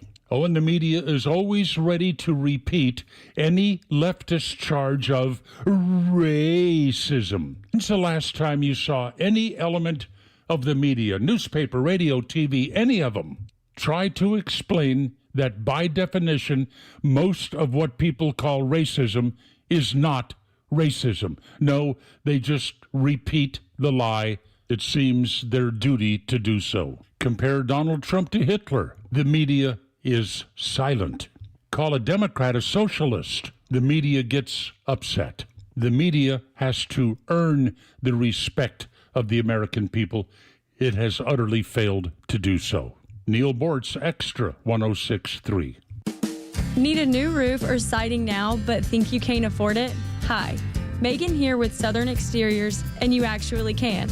Pick one or two simple options. 0% interest for a full year or 10% off when you pay in full. No gimmicks, no hidden fees, just honest choices that fit your budget. Call 877-9-SOUTHERN or visit southernexteriors.co today. That's southernexteriors.co. Hey, this is Matt from East Cobb. We basically bought our house from our in-laws. It was my wife's childhood home. One of the issues that we've had when we first moved in was our dog in our backyard. It was extremely shaded, could never grow grass back there. We resodded it twice. So ATL Turf Co. did an amazing job with our backyard transformation. They basically created a miniature golf hole. We have a miniature fairway. We also have a miniature little putting green. Consists of about 4 holes, total about 40 yards, so you can definitely work on your short game and your putting. After that transformation that ATL Turf Co. did for us, my father-in-law came and saw his house the way it looked after the fact of we had a putting green and a miniature golf course. Sure enough, he did the same thing with ATL Turf Co. He has a beautiful backyard, wonderful stonework, drainage, and a beautiful practice area for chipping and putting. Check him out online at atlturfco.com. Hey, Atlanta's Mark from the Safe House. I have a question for you. Am I the only person pissed off with the mainstream fake news, liberal judges, and whiny liberal politicians who don't realize why Donald Trump is president, and fake safes? And you may wonder, why fake safes? Well, a fake safe is like Joe Biden, cheap and ineffective. A real safe from the Atlanta Safe House is like Donald Trump, tough, effective, and provides peace of mind when you need it the most. So drop by Atlanta Safe House and check out the largest selection of safes in the Southeast and see what a real safe looks like. So go to atlantasafehouse.com. Have you looked at your power bill lately? Electricity prices are at all-time highs, and they're only going up. Even worse, power outages are becoming more and more common. In fact, according to the Department of Energy, blackouts could increase 10,000% over the next few years. If you don't have a backup generator for your home, it's time to get one. But gas generators, they're loud, high maintenance, and they produce dangerous exhaust fumes. The Grid Doctor 3300 solar generator from My Patriot Supply is different. It's whisper quiet, requires no fuel, and it's safe to use indoors. Yet, it delivers enough power to run almost anything in your home. Best of all, you can get a Grid Doctor 3300 for $0 down and as little as $104 a month when you shop at MyPatriotSupply.com. That's right, 3,300 watts of backup power delivered to your door for as little as $104 per month. See the page for more details at MyPatriotSupply.com. That's MyPatriotSupply.com.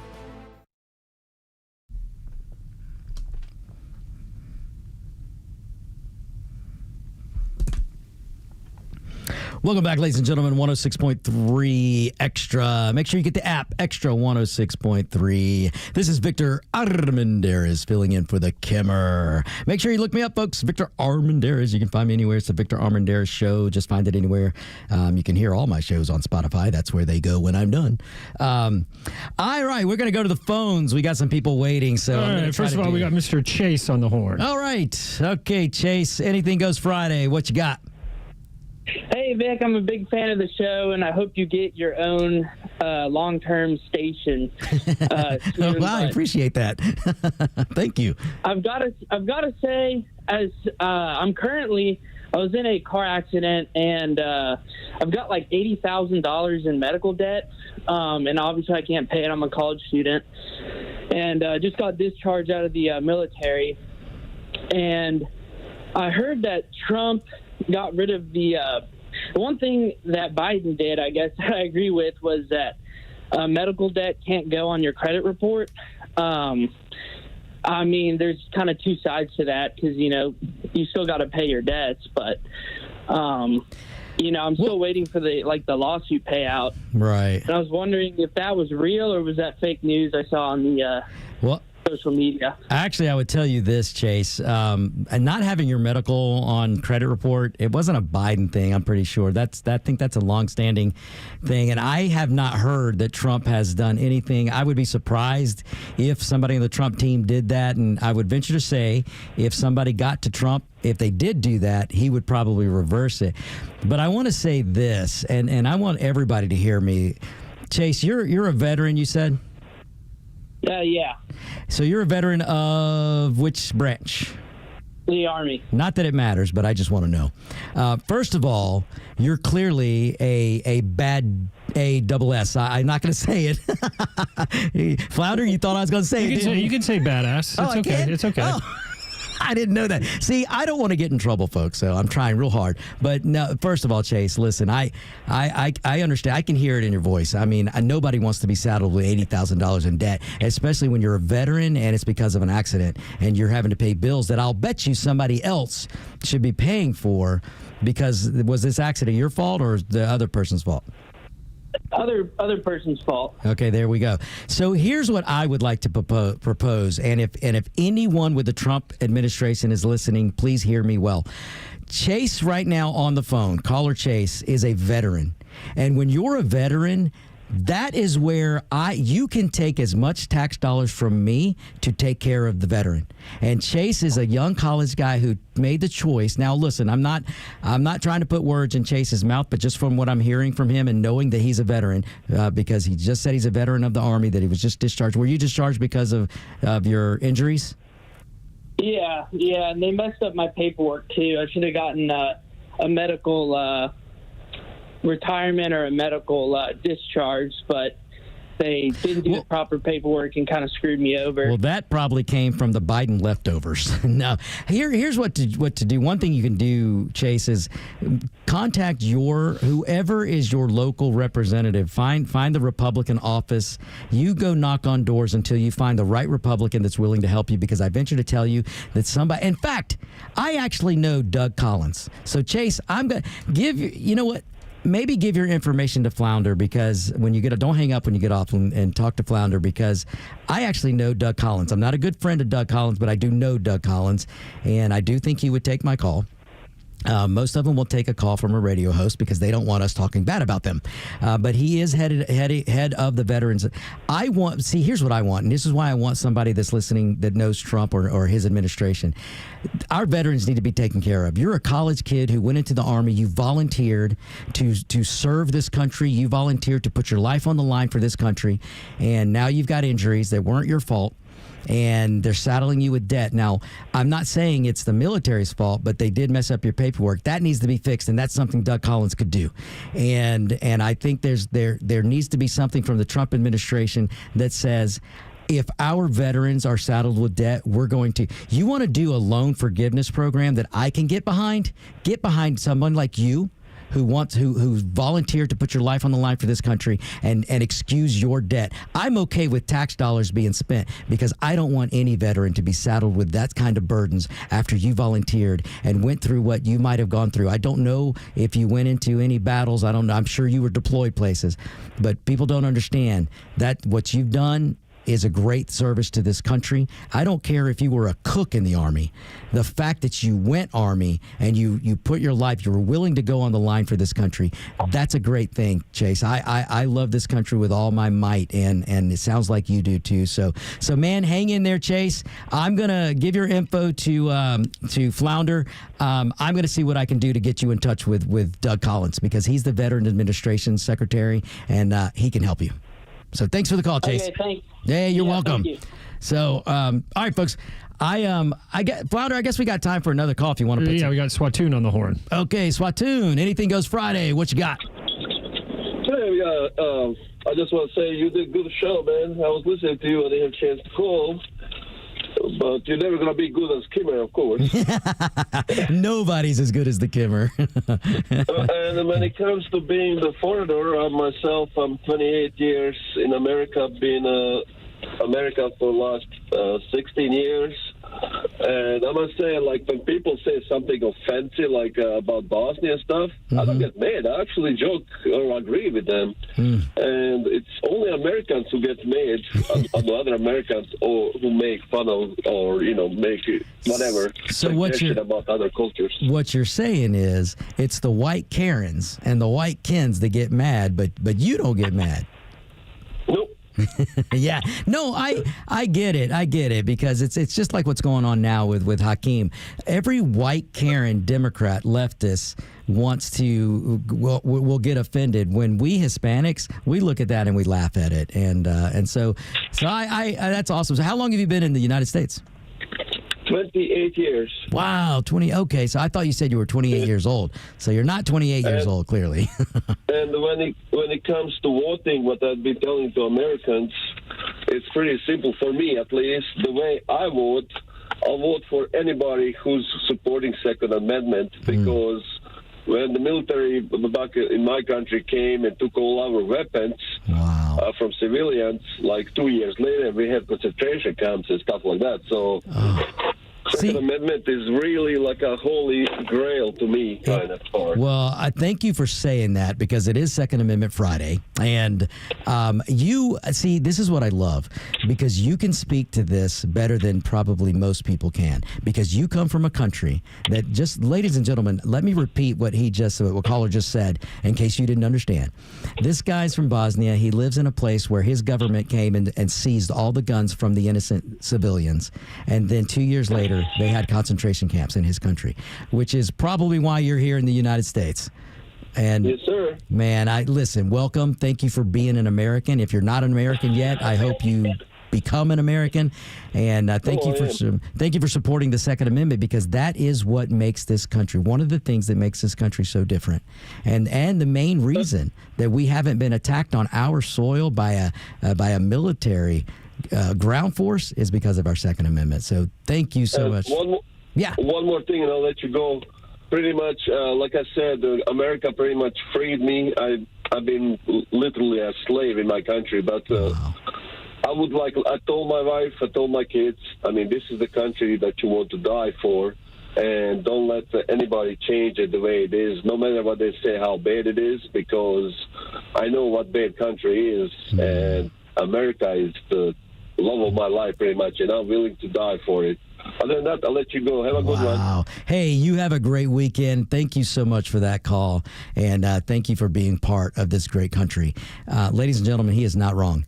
I've often I get asked a lot because I do spend a lot of time in Mexico, and I've spent time in Germany. I spent time in Spain. I've been to France.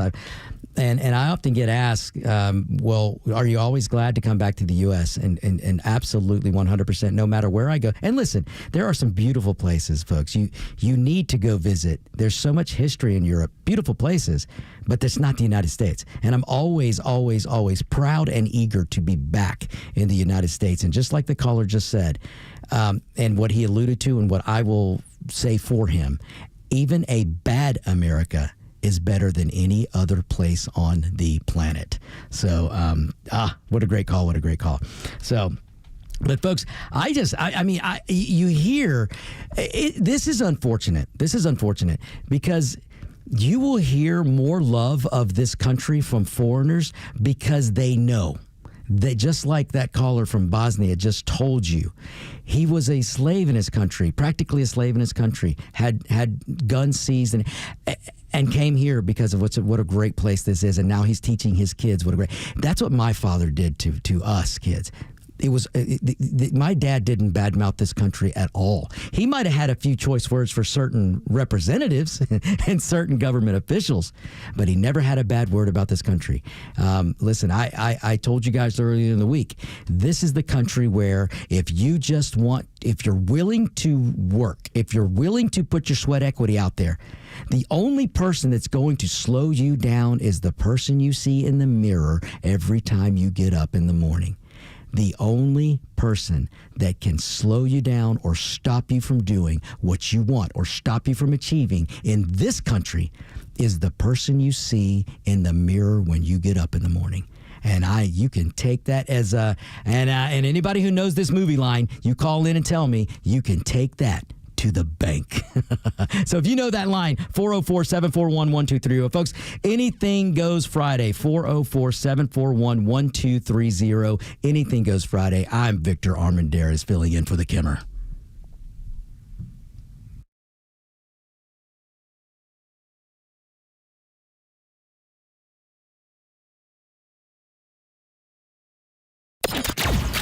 Extra 1063 app is your live connection to the station, streaming free across Georgia. But it's also loaded with all our original shows and podcasts. Listen to exclusive shows from Janelle King, Ben Burnett, and so many more. Grab the Extra 1063 app now and start streaming. Big moments deserve big-time craftsmanship. At Solomon Brothers Jewelers, we've been family-owned and operated since 1982 because we know what it means to show up when it counts. Jaron Solomon here, and that's why we're proud to be an official Tacori jeweler. Each Tacori ring is handcrafted in California, going through 20 elite artisans before it hits your hands. Not mass-produced, not generic, always personal. And with Solomon Brothers, you get lifetime cleanings, unbeatable financing, and the largest Tacori selection in Georgia. Stop by a store in Buckhead, Alpharetta, or Sharpsburg. Visit SolomonBrothers.com to book your private appointment. Solomon Brothers Jewelers, where love is in the details and legends are built to last. Solomon Brothers Jewelers, proud partner of the Georgia Bulldogs and official jeweler of the Georgia Tech Yellow Jackets. Hey there, I'm Tara, owner and publisher of Our Town Monthly, where you'll find familiar faces, local businesses, and exciting events like the 8th annual Paulding Pro Rodeo. Hey, I'm Seth with Bice Rodeo Productions, partnering with Southern Rodeo Company, a family-owned and local rodeo production company. Join us October 3rd and 4th for the Paulding Pro Rodeo, where you'll see bucking bulls, professional cowboys and cowgirls, as well as the world-famous rodeo clown Dusty Myers. Also, we are proud to be sanctioned through the PCA. This is also our first year for the Cow Kids Rodeo Fun Day. This is a separate event for kids with special needs and their families from the community. For more information, go to southernrodeocompany.com. We can't wait to see you there. Friends, get your tickets now at rodeoticket.com. You definitely don't want to miss this. And remember, our town is your town at Our Town Monthly. Backyard, ballpark, or campsite. If there's fire, you can grill. At Southern Thunder Barbecue School, our Grill with the Pros class puts you in the action. In just 4 hours, you'll master steakhouse quality steaks, thick-cut pork chops, chicken quarters, veggie kebabs, and wings. A hands-on training under the tutelage of barbecue grand champions. When the cooking is complete, you'll feast. Don't just grill, grill like a pro. Register now at southernthunderbbq.com. That's southernthunderbbq.com. Advisory services offered through Master Plan Retirement Consultants, Inc., a registered investment advisory in the state of Georgia. Insurance, tax, and commodity services offered through Fricks & Associates, Inc., DBA Master Plan Retirement Consultants. The aforementioned are affiliated companies. Retirement means different things to different people. Some folks want to travel the world. Some folks want to spend more time with grandkids. For me, I'm looking forward to spending more time with my guitar. Whether extravagant and robust or simple and cozy, every retirement needs a plan. You wouldn't take a trip without directions. You have to know where you are before you know where you're going. Master Plan Retirement Consultants have helped many like you plan for their own retirement. Not only does Master Plan help you create the roadmap, they join you on the journey. So whether you want to travel the world, become a pickleball champ, or just looking for a good porch, a sturdy rocking chair, and an acoustic guitar, remember to plan well, because the destination is worth it. Visit masterplanretired.com to schedule your complimentary consultation today. Hey, it's only the Kipper here. You hear me raving about my friend Jeff, the owner of Peach State Windows. Well, Jeff's been serving Georgia homeowners with excellence for almost 50 years. You know, he knows Georgia homes, Georgia weather, and Georgia construction better than pretty much anybody. Simply put, these guys are the guys to use. Now, listen, wait a minute. Don't be fooled. Other companies waving around similar deals. They don't have Jeff's experience, and they sure don't deliver the same Peach State quality. Speaking of deals right now, listen to this. Jeff and his team are offering 8 Energy Star double-hung vinyl replacement windows installed for just $39.95. That's 8 top-of-the-line windows installed for under $4,000.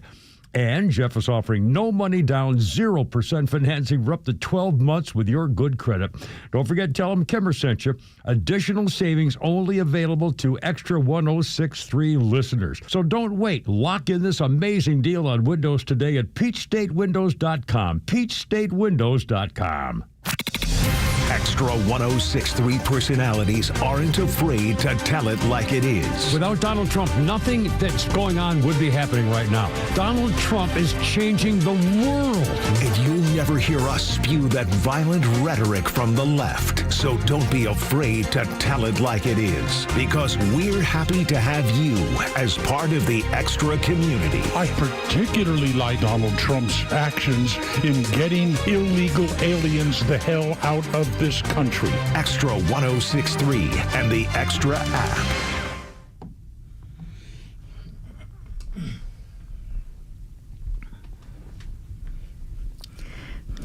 Werewolves of London. It's Victor Armondez, Mexican, not afraid to be American. In for the Kimmer 106.3. Get the app, folks. Get the app. Go to your app store and that fine, expensive cellular that you have in your pocket, your cell phone, and go to the app store and get the 106.3 app, because you can listen anytime you want.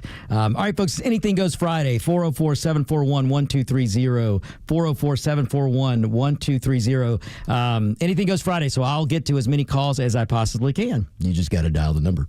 All right, folks, you remember when I told you about the story, I think yesterday or the day before, about the terrorist attack in England, or what we were assuming was a terrorist attack. The guy that drove into the synagogue, drove through some people at the synagogue, and then got out and started stabbing people. And I told you that there wasn't really a report. There was a picture, but there was no report on names or anything. And even though they said they knew who it was, well, the name is out now. And just as I told you, listen to this. The guy's name is Jihad al-Shami. I mean, this guy probably should have been under watch for having the name Jihad. I mean, come on. Who names their kid Jihad? I mean, you know you're going to be looked at. But anyway, not only was this guy's name Jihad al-Shami, Listen to this. This is what's so frustrating, because this is going on in our country now, where soft on crime Democrats and soft on crime judges that are appointed by Democrats are letting criminals out on the streets so they can do more crime. This guy, Jihad al-Shahami, who stabbed and killed a couple of synagogue goers, just people trying to go exercise their religion in England. This guy that killed people at the synagogue in Manchester, this guy was, let me see if I can find it here. He was out on bail for an alleged rape. So this guy allegedly raped somebody, and the cops in England let him, or the judges or whoever, let him out on bail. Where does that sound familiar? Right here in your own country. Soft on crime Democrats, soft on crime judges appointed by Democrats have been letting illegals out and just to roam around, and American citizens have gotten killed. Well, the same thing in England. This guy named Jihad al-Shami killed some religious goers, and he was out on bail for an alleged rape. He had no business being on the streets. So people lost their lives because of soft on crime politicians and soft on crime judges. I mean, England is a mess, folks. I would recommend you visiting England at some point and going to a premier soccer match. I highly recommend you do that, but don't do it right now. Don't do it right now. You might get off the plane and get arrested because you shared a tweet, or you put out a post, or maybe you said something and England heard you, or somebody forwarded what you said or shared what you said. England just might arrest you because England doesn't believe in First Amendment. Well, England doesn't have a First Amendment, but they don't believe in free speech. They believe in punishing speech. That's what England's doing right now. And now they're letting jihadists by the name of jihad, they let them out and roam the streets so they can go kill people. It's awful. It's awful. And this is why I tell you, you can't vote for today's Democrat. You don't have to go vote for a Republican, but you can't in good conscience vote for today's Democrat. And if you do, I don't know how you do it. I really don't. Not with their soft on crime and Americans dying because of an open border that the dementia patient and the auto pen allowed to happen. And Cackling Harris. Oh my goodness, folks. Do you guys get up like I do just about every morning and thank God that Kamala Harris wasn't elected? Can you imagine what we would be looking like right now if Kamala Harris had been elected? I mean, the borders would be wide open. There wouldn't be just a couple of million in illegals and gang members here. There'd be multiple millions, and Americans would be dying. And it's just, I mean, I don't even want to think about what this country would look like if Kamala had been elected. That's just a scary thing. So, all right. So as of right now, and I just checked during the last break, as of right now, the shutdown is continuing. The Democrats are still posturing. The Democrats are still saying that they're not going to cave. Because both held a vote. So the Democrats put their bill up and it failed, and GOP put theirs and it failed. Wow. So there you go. No surprise. No surprise. And so we're still in a shutdown. So it looks like the Democrats are going to allow this to go through the weekend. Well, they're going to have a serious problem when Trump starts laying massive people off. They're not. Yes. I mean, so you said it, Flounder. At the end of the day, Chuck Schumer is letting the because of this shutdown, the executive branch now has the power to do this. 100%, Flounder, and that is what I think people need to understand. And the Democrats know this, Flounder, because last night, when I was doing some show prep, I saw some Democrats and some talking heads on CNN and MSNBC, and they were actually saying, oh, no. By shutting down the government, we're making the executive branch weaker. I mean, they were actually telling. This is the other thing. I don't know how people can watch, and I know not a lot of people watch MSNBC and not a lot of people watch CNN anymore, but it's amazing to me that they still have any viewers, because when you get lied to as many times as MSNBC lies to their viewers, I don't know how anybody's left watching. But they're sitting there telling their viewers, oh no, the president, he's going to be less powerful. So they're telling their viewers who only watch those stations that, oh no, he won't be able to do anything. But they know darn well, just as Flounder said, and I talked about this the other day, folks. When the government shuts down, that means the funding stops. And when there's no funding for a program or an agency, that gives the executive branch, the commander-in-chief, the CEO of the executive branch, gets to turn loose whoever is the head of budget management. And in this case, we couldn't have a better person ahead of the budget management. Russ Vought, and I may not be saying it right, it's Vought, but Russ Vought or Russ Vought, that guy is an amazing dude. He's been chomping at the bit for years to be in a position like this, and now he's in the position because he is the director of the Budget Management Office, and Donald Trump is the commander-in-chief, the CEO of the executive branch. And when the funding stops, then that triggers the executive branch can start laying off. What they can furlough or they can fire you permanently. And there's nothing the Democrats can do about it. And if it were the other way around and a Democrat were the commander-in-chief, they could do the same thing and there'd be nothing the Republicans could do about it. So as long as the government shut down, that means there's no funding and there's no budget. And because these politicians can't get off their rears and do what... Listen, if you're a family, you have to budget every month. You have to budget every month. But your government, who lives off of you and me, your government who lives off the peasant, they are required by law to have a budget every year, but they haven't done one since the first year of the Biden administration. So with no budget and no continuing resolution, the government shuts down, so the funding stops. And when the funding stops, the executive branch, the president of the United States, the CEO of the executive, can look out and go, okay, Mr. Russ Vought, you are the head of budget management. You go ahead and you pick out the agencies, the programs, the whatever the department is, and you start laying off people. And we can make it permanent. And the way Trump's going to look at it, he's going to go, well, I got a chance to doge the crap out of the government here and reduce the size of government. Now, again, like I spoke the other day, it won't be a complete reduction because when the funding comes back, they'll have to hire some people back. But here's the key.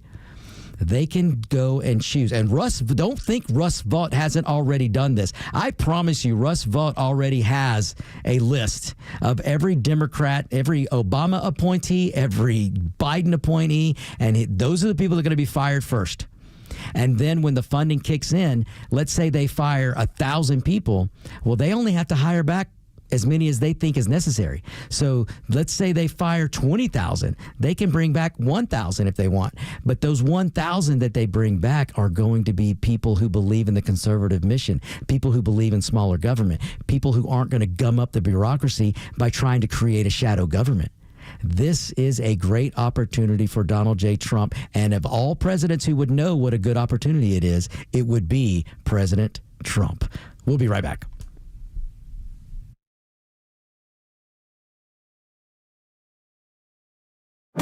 The Morning Extra, Neil Bortz, and The Kimmer Show are all online for you anytime at thepodcastpark.com. Plus all of Extra's exclusive podcasts like Ben Burnett, Janelle King, and so much more.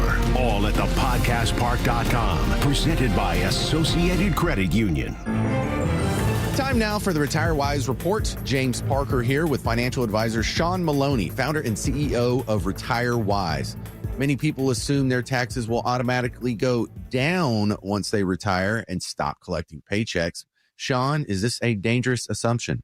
It can be because, you know what, lower taxes in retirement can be a myth. It's not always true, right? Remember, up to 85% of your Social Security benefits could be taxed, right? Your traditional IRA and 401k income is 100% taxable, so that needs to be accounted for. And that's why it's so important to find ways to reduce or eliminate your taxes wherever possible. Tell us about the offer you have for our listeners. Hey, look, now is the time to start looking ahead and identifying your tax liabilities in retirement. Well, we have a great resource for you guys. We have what's called the Retire Happy Framework Toolkit. You can get a copy today by calling or texting the word WISE to 770-802-2200. My team helped put together this just for you, and it's a complimentary guide. And the center of this is a copy of my latest book, The Priority of Retirement. It has chapters on everything from Social Security to investments to income planning. We include guides in there as well as on strategies for income planning, for taxes, and even dealing with recessions in retirement, among other things. So if you want to get this information in your hands today, call or text the word WISE to 770-802-2200. That's 770-802-2200. Take advantage of this offer. Get your Retire Happy framework today. Just text WISE to 770-802-2200. And the team at Retire Wise will get you your Retire Happy framework right away. So just call or text WISE to 770-802-2200. Investment advisory services made available through AE Wealth Management, LLC, a registered investment advisor. Firm does not provide tax services. We're smart, we care. We're Central Heating and Air. Fall is in the air, and Central Heating and Air Conditioning is making it the perfect time to upgrade your comfort. For a limited time, you get up to $2,100 in rebates and 60 months, 0% financing with approved credit. That's right, savings up front and no interest for 5 whole years. A brand new carrier system from Central delivers dependability, efficiency, and comfort every family deserves. Central Heating and Air Conditioning have set the standard in heating and cooling for over 3 generations. And now's your chance to bring that comfort home with the best savings of the season. These dual incentives don't come around often, so act now. Call 770-GET-HEAT today. That's 770-GET-HEAT. Or visit centralheat.com, centralheat.com. Upgrade your comfort, lock in your savings, and turn to your Atlanta carrier experts. Central Heating and Air Conditioning. We're smart, we care. We're Central Heating and Air. Oh no, what is that sound? It's our rejection detection system. It's showing that several men across Georgia are being denied intimacy by their partners due to ED. How can this be? Well, it's more common than you think. As men age, their bodies change. And unfortunately, once they get over 50, some things don't work like they used to. So what do we do? There's only one thing to do. We need to get them to Dr. Eric Deal at Total Body Therapy of Georgia. He can fix ED problems. But how? At Total Body Therapy of Georgia, they are experts in the P-shot, testosterone replacement, regenerative therapy, and Trimex to create an erection and more. Hi, this is Dr. Eric Deal from Total Body Therapy of Georgia. Did you know that 50% of men over 50 struggle with some form of ED? Guys, it won't get better on its own. When it's not hard, it's really hard. But I can help you today. Call us at Total Body Therapy of Georgia at 404-777-1911 or learn more about us online at tbtofga.com.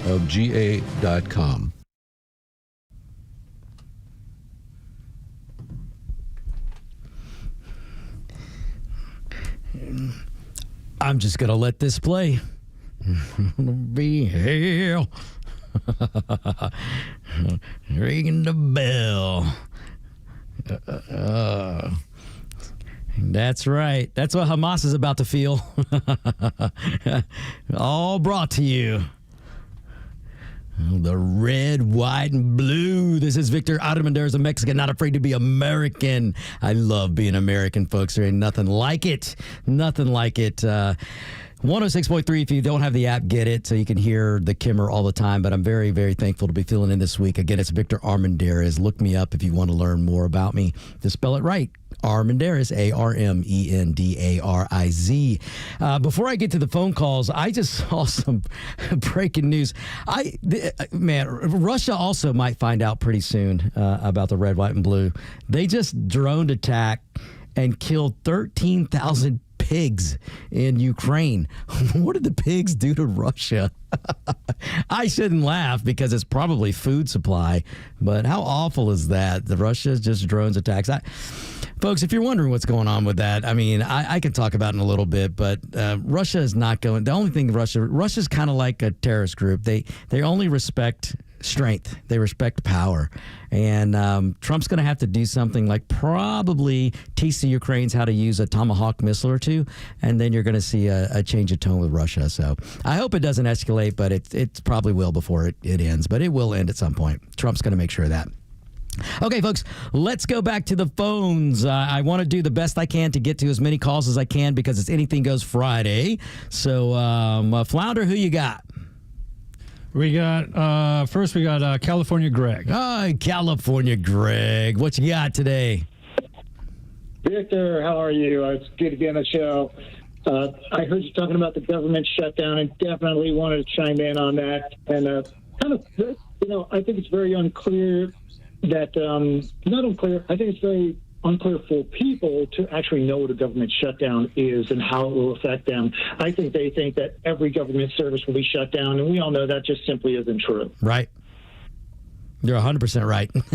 I mean, it really should be called a partial government shutdown because the government themselves deem, what do they call it, California, Greg, a non-essential versus an essential.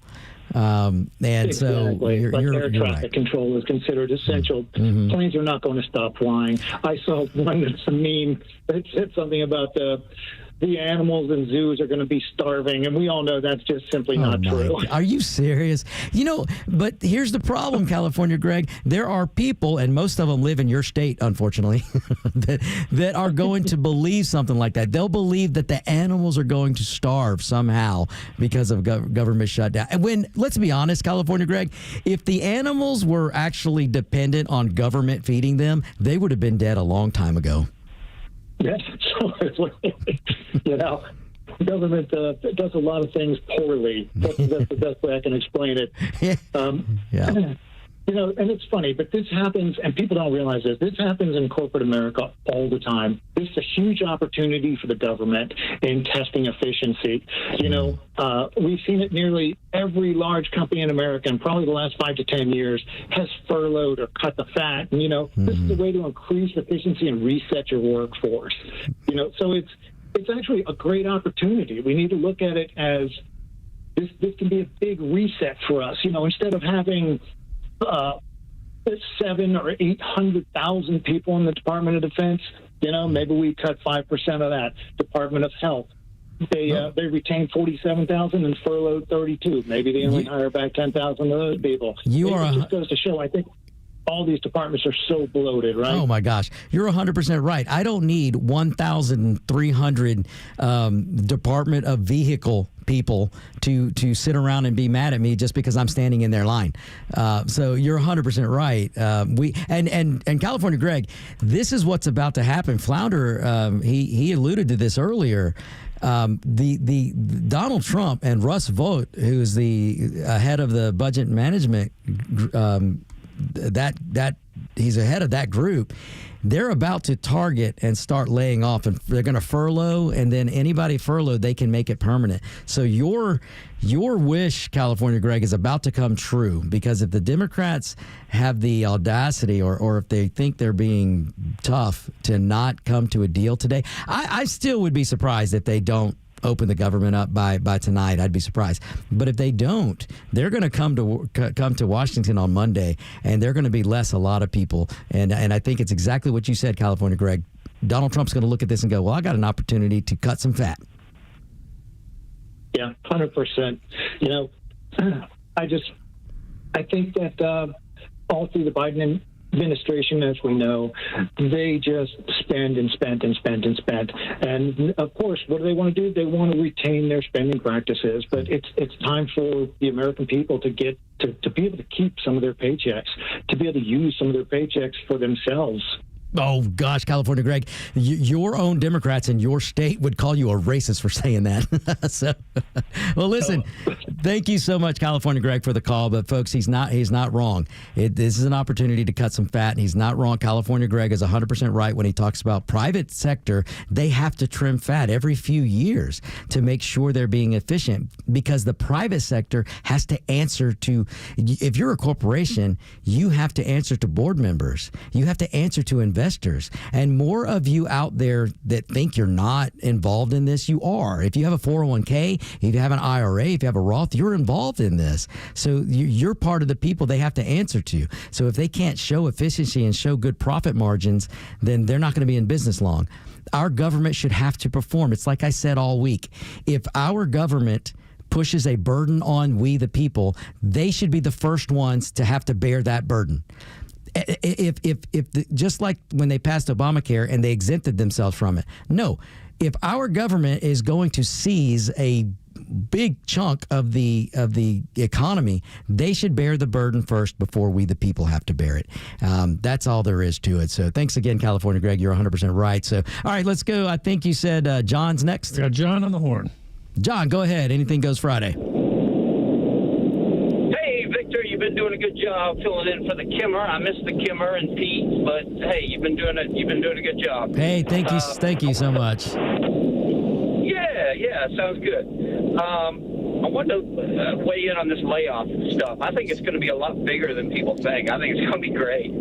I think we're not cut the fat. We're not going to take a scalpel to it. We're going to take a chainsaw to it. So I'm really excited about that. I was a little disappointed in Doge because I thought that was going to be the big thing. I thought Elon was going to come in. They're going to slash left and right. And the more I think about it, I think that was kind of a fake, and I think the whole plan was what they're doing right now.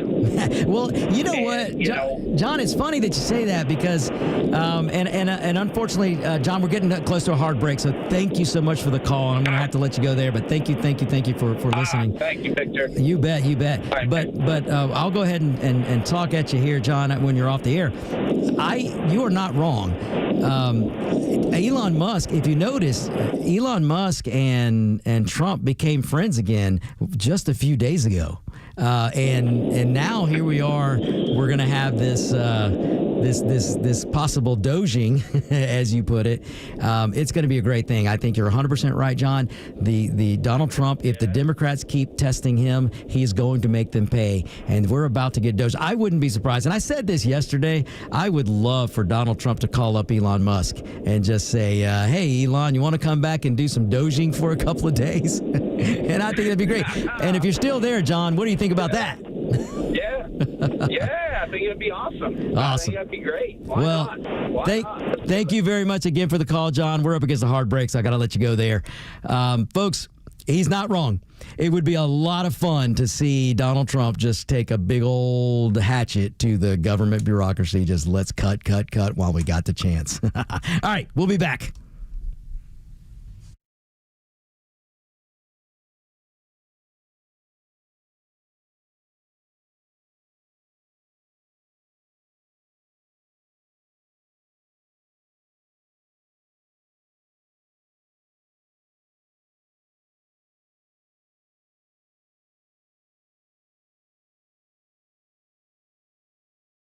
Streaming across Georgia on the Extra 106.3 app. This is WFOM and W292EV Marietta, a Dickey Broadcasting Station. Extra 106.3.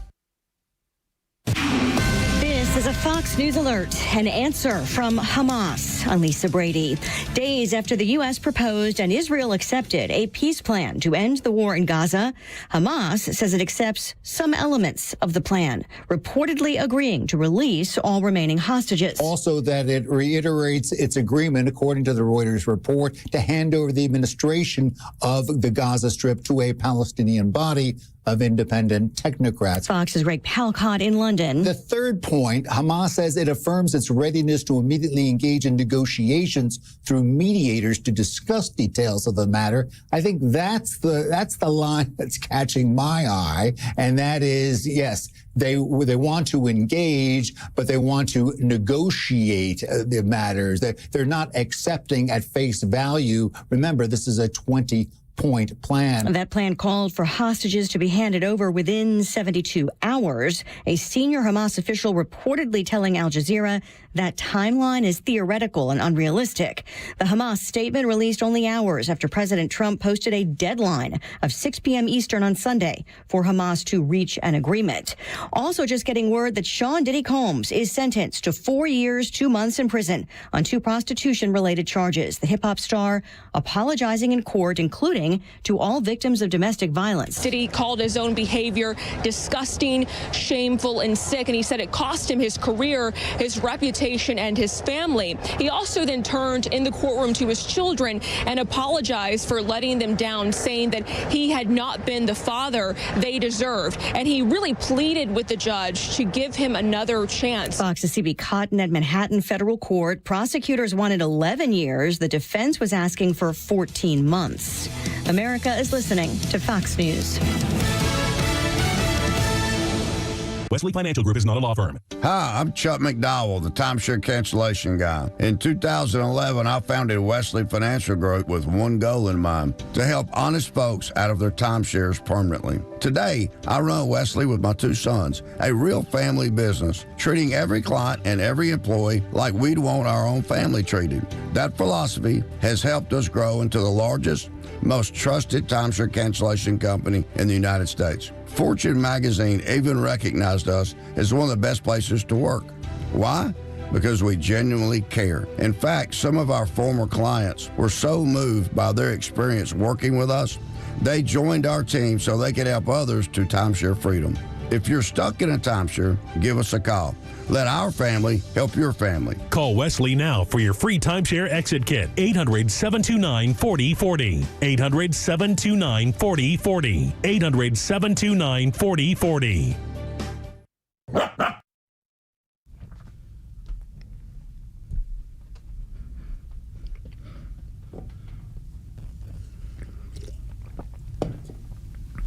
Welcome back, folks. It's Victor Armondez in for the Kimmer 106.3, Extra 106.3. Make sure you get the app, folks. Make sure you get the app. And make sure you look me up. I could use the help on social media. Even though I don't like social media, I need you to follow me. So before you turn it off this weekend to go enjoy the outdoors, make sure you follow me. Just find me, Victor Armondez, Victor Armondez Show, Armendariz. Okay, I got a couple of things I want to get to. Man, time's flying by. I think it was Limbaugh that used to say the fastest 3 hours in radio. Man, he's not kidding, or wasn't kidding. I got some stories that I want to get to. One of the things did you guys hear Bernie Sanders? I don't know if you found the soundbite of Bernie Sanders talking about Mandami. This is what I got right here. Excellent. Most importantly, I'm going to do everything I can to see that Zoran becomes the next mayor of New York. In terms of his policies, look, it is very, very hard to govern a major American city. A lot of problems out there. But I think he is a very smart guy. I do know that he is prepared to reach out to get as many advisors in New York City and around the country. How do you deal with the crisis of affordable housing? How do you make health care more accessible and affordable in New York City? How do you deal with transportation? The idea of having municipally funded grocery stores, not a radical idea. Working class families want to have healthy food for their kids. They can't afford it right now. Not a radical idea. They may want a healthy diet for their kids. They don't want to starve their kids, and that's what the government's going to do. Look around the world, ladies and gentlemen. Look around the world. Anywhere that these policies are practiced that Bernie Sanders is talking about and that Mandami is talking about, everywhere it's done, you've got starvation, you've got malnutrition, you've got food lines, bread lines, soup lines. That's what you're going to get when you start. Like I said before, you want to see how expensive it can be to live, then just wait till it's free. Because none of this is going to be free. Where do you think Mandami is going to get the money for his government-run grocery stores? This is what's crazy. This is how awful these people are. This is why I'm telling you so much, and I'm going to repeat myself over and over. Today's Democrat Party is not yesterday's Democrat Party. Today's Democrat Party is not the Kennedy Democrat Party. Today's Democrat Party doesn't care about you. If they did, they would stop lying to you. Mandami and Bernie Sanders know. You only have to look to Minnesota. Look to Minnesota, where they either are shutting them down or they've already shut down some government-run grocery stores that they tried to do. They failed because you had people going in there, and by the time it'll take a little while. It's not going to happen overnight, but before long, the shelves are bare, and people were going in going, wait, there's no meat, there's no protein, there's no this, there will be scarcity. Anytime government turns to socialism and this type of communism, socialism leads to communism, folks. Anytime that's practiced, you can see it through history, it fails. And all you have to do is look. It's not like they have to go open a history book. All Mandami and Bernie Sanders, and believe you me, they know. You just look to Minnesota, who tried to do these government-run grocery stores, and they failed. You can look it up and probably find it on YouTube of residents in Minnesota going to the government-run grocery store going, where's the meat? Where's the protein? protein? Where's the? I know there's a lady, because I saw the video, who's going, there ain't nothing in the store. There's nothing on the shelves. That is your government-run grocery store, and this is what Mondami's going to bring to New York. And you just heard the clip that I played there, that Flounder played there, of Bernie Sanders. You heard him say, well, he's talking good about affordability, about what are you going to do? Well, I'll tell you what you do. You don't vote Democrat year after year after year. Because, and here's what you've got. This is where I want you to use your common sense, use your critical thinking, use logic. If there's one thing, three things the Democrat Party does not want you to have, they don't want you to use critical thinking, they don't want you to use logic, and they don't want you to use common sense. If you realize this, folks, if the American people, if a majority of the American people would stop for a second, I'm talking about voters, and they would actually think for themselves using critical thinking skills and use a little logic and common sense, do you know how many Democrats would lose their seat? You would have record number of Democrats being voted out of office, not in office. But you've got Bernie Sanders, who has the audacity to say in New York City, that New York City, oh, what a hard city it is to run. It's so hard. Who's been running it? Democrats. There's not one Republican in sight. Not one Republican has been voted in New York City for I don't know how many years. How many years? Decades and decades. It's only been 100% one-party rules. If you want to see what one-party rule looks like, look at the failures of California. Look at the failures of New York. New York City is one of, if not the highest tax city, the gas is expensive, power's expensive, everything's expensive. And you're taxed to the hilt. You can't live in New York City. Rent is ridiculously high. You try to buy a house in New York City, it is absolutely it's very hard to live. It is very expensive, and it blows my mind that because Mondami can speak well. Listen, Mondami is the Islamic Obama. I mean, if you listen to Mondami, Mondami, if you're not familiar, Mondami's the dude that's running for mayor in New York City. He's a self-proclaimed communist. He won't say that now, but if you go look at his old social media post, the guy was repeating practically straight out of the Communist Manifesto. And that's what he's been preaching. Now he will just tell you he's a Democrat, socialist. He was on The View the other day. And I don't know if you've got any clips from that, but if you do, Flounder, you can fire those up. The corporate greed that we're seeing in this country, it cannot be separated from the level of inequality that people are living through. Mm-hmm. And one of the key revenue proposals I've put forward, our agenda from the day we started was about freezing the rent for more than 2 million tenants, making the slowest buses in the country fast and free, delivering universal child care. So no longer would a family pay $25,000 a year just to find child care for one kid. And what we've said is that two of the main ways we pay for it, one of them would be to raise the top corporate tax rate. This is a corporate tax rate that applies to the most profitable companies that do business in the state, like the ones that you've named, to that of New Jersey. So it would just match that of our neighbor, 11.5% that they have over there. By matching our neighbor, we would raise $5 billion a year. And that would be money we could reinvest into working in middle-class New Yorkers' lives so that everyone could afford. So you don't think that would drive them out of the city then? No, so the nature of our tax law is that applies to any business doing business here. They can be headquartered in Miami, but if they're doing business here, it applies to them. And the reason that I believe they'll keep doing business here is because this is one of the largest economies in the world. Right. Everyone wants to be here. And he's about to destroy it. 100%. Because, ladies and gentlemen, if you tax, what's happening in New York already? Businesses are leaving. Businesses aren't opening in New York. They're leaving New York. And you're going to see a mass exodus. And here's the dirty little secret, and I'm so glad that we got to this today. Because I want, if you're not driving, take out a notepad, because you're going to want to write this down. If you are driving, just put this in the old memory banks. When a Democrat tells you they're going to tax corporations, they're going to tax you, the individual. Please understand, please listen to this, because I might as well take this right into a fair tax discussion as well. Listen to me, ladies and gentlemen. Listen to me. What I'm about to tell you is the 100% undisputable truth. There's not a Democrat on this planet that can counter my argument. And if you think you're one of those, well, you're more than welcome to call. It's Anything Goes Friday, 404-741-1230. But listen to me.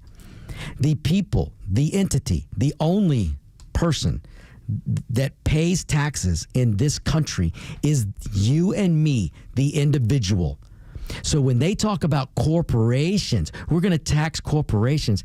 Corporations don't pay taxes. They collect taxes. And so what does that mean? What do I mean by that? A corporation is merely going to look at the tax. If the government, if Mandami comes along and says, I'm going to raise your tax, as if, and let me just pause this for a minute and say this, as if 11.5% was a good thing from New Jersey. There's a reason New Jersey's losing people. There's a reason New Jersey actually might elect a Republican governor. There's a governor's race in New Jersey, and it's tied. The Republican has a real good chance of winning in New Jersey. And then we're not talking about a Chris Christie Republican. This guy might actually be a decent conservative Republican. And you know what he's going to do? He's going to lower corporate taxes. So Mandami's out there running around telling you this BS about New Jersey's corporate tax rate and how great it is. No, it's not great. There's a reason New Jersey's not a great business state. But it could be if a Republican gets elected. But here's what I'm going to tell you, and here's the truth. A corporation passes taxes along. They collect it. They pass them along. So when you tax a corporation, when Mandami comes along and goes, I'm going to tax you for doing business in New York. Listen, I won't go to New York and conduct business because they'll try to tax the pants off of me. But what happens is when a corporation does business in New York and this Mandami character says, I'm going to tax you at an unbelievable percent, the corporation doesn't pay taxes. You, the individual, does. So whatever service or good that corporation is making, when you tax them, that tax is a cost of doing business. If they taught economics in our government schools, you would know this. A tax is a cost of doing business. So whatever corporation he's talking about, they're not going to write a check and go, oh man, we got to dip in our profits and pay these taxes. No, they're going to pass these taxes down to you, the individual, and you're going to pay for it. You poor saps in New York, you're about to get soaked.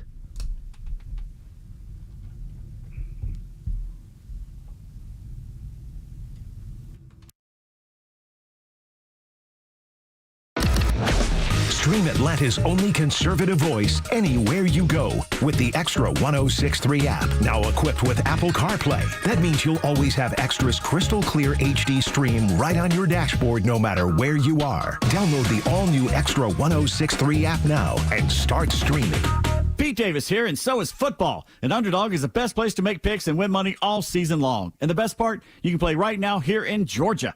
Playing on Underdog is easy. Just pick whether your favorite players will go higher or lower on stats like touchdowns, rushing yards, INTs, and more. Get your picks right, you can win up to 5,000 times your cash. And you can start with as little as $1.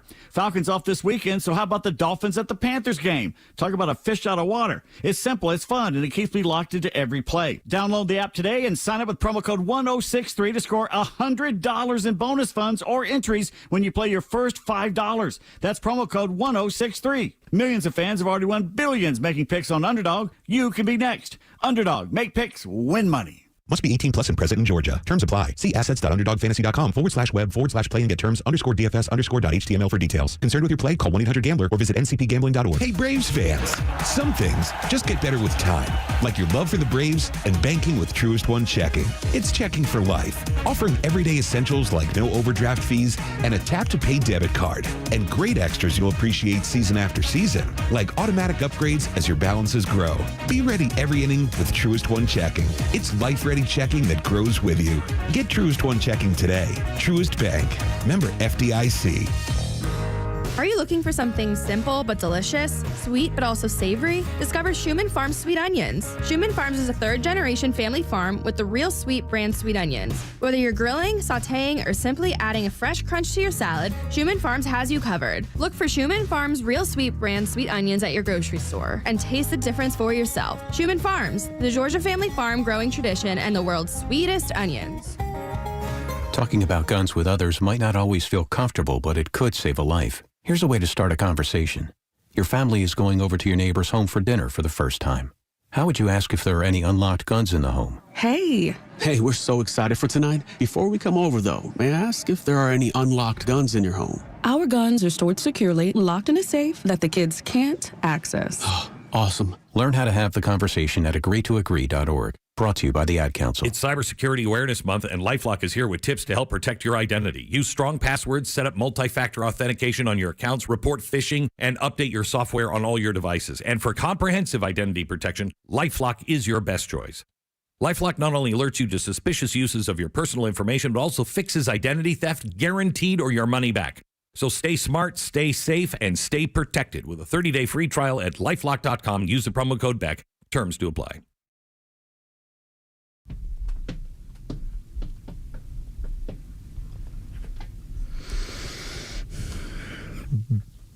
Victor Armondez here, in for the Kimmer from the Victor Armondez Show.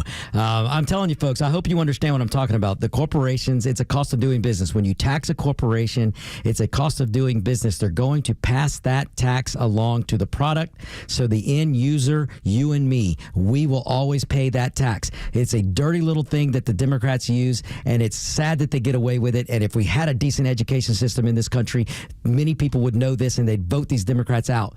Because your life is costing you more, because when Democrats tax corporations like they love to do, you and me end up paying that. So everybody in New York, your life is going to get more expensive because you're going to pay that tax, not the millionaires and billionaires that they talk about. You notice Bernie Sanders won't say millionaires anymore. He only says billionaires because he is a millionaire. And that Mandami is a silver spoon Nepo baby, rich as people dream to be, and never had to work a day in his life. He's been living off his parents for who knows how long, but that dude's about to run a city that used to believe in capitalism. But all right, anything goes Fridays. We're going to go to the phones. Let's see, who do we have? All right, we're going to go to Larry first. Larry, welcome to the show. Oh, sorry, hold on. There's Larry. Larry. Wall is going to be. Hey, Victor, you there? Oh, now I got you, Larry. Go ahead. This is going to be kind of out there a little bit, but it's an unintended consequence of the green energy. And I think that reason you see with Nantucket's been in the news for the erosion it's had in the last few years, I believe that's caused by the wind farms they're putting off the East Coast. I'm going to ask you to bear with me for a minute to explain. But if you go back to 1980, when the merchant ship hit the Sunshine Skyway, and they rebuilt the Sunshine Skyway Bridge, and they put additional barriers called dolphins, which are like bollards in the water. As the tide goes out, is now going past these bollards, and it's causing the tide to swirl. And as it hits the island that's right outside the mouth of Tampa Bay, called Egmont Island, it's causing it to hit the island, go around, and then that's because it's already swirling. It's eroding the backside of the island that faces the Gulf of America, and it's taken almost 200 yards or more of the island has eroded away in the last 30-something years. Wow. But fast forward to today, you got these wind farms that have been in the last less than a decade have been going off the East Coast. And the conveyor belt of the current, if you look at the ocean, how the tide, my mind's going blank. But there's the current going around the world and everything else. It's like on a conveyor belt. And so so the Gulf Stream and how that goes, it always goes the same direction. Well, as it goes on the East Coast, it then turns towards the Atlantic, going to England, wherever, and then swirls back around up to Canada and Greenland and Iceland, and then comes back down. That conveyor belt, when it hits the windmills, is now swirling, and when it hits Nantucket Island on the back side, the southeast side of the island, because it's swirling, it's eroding. The sand of because it's all occurred in the last 5 years. Which is when these wind farms have gone in. Because of these wind farms. Larry, so they're saying what's causing it. You look, what's changed? That's the only thing that's changed. That's the only thing that's changed. Larry, this is so awesome because I, being the professional that I am, in my stack of stuff, I've got an article here where a judge the construction of a large shore wind farm near Rhode Island, a judge just said it can resume. And then they're wondering why they're having problems. And we know these windmills are causing issues. And you mentioned the jet stream. So, Larry, there's that Gulf Stream, there is a what they call a sinking cold, and there's a top level, a heat level. So there's a top level and a bottom level. And folks, what Larry's saying, and just picture this, before there were these windmills, the water would just come in and it's going to hit, and you could put barriers up and the water's just coming in, almost just think about a straight line wave. But with the windmills, what Larry is saying is when it hits these windmills, the windmill's causing a swirl. So the natural flow of the ocean is disturbed because you put a wind farm out there. Now there's a twist going, a twirl. And of course that's Larry, sounds plausible to me that's causing the erosion. a current is a lot stronger than a wind. So 8 miles of wind, 8 miles of current. Current's going to have more effect on a ship than 8 miles of wind. Right. And so that current maintains its course, and it's always flowing, and it's going to maintain that it's going to swirl and goes out for tens, hundreds of miles. Wow. It takes a while to get straightened back out. Absolutely. And so I just think that. I think that's when. So if I lived on Nantucket and you're wondering what's going on, I would have someone investigate. I can't do it because I don't live there. It doesn't affect me. A judge wouldn't take it. But if you live on Nantucket and you're a lawyer, you want to try and make some money, just throw 5% to Victor and I. Larry, I like the way you think.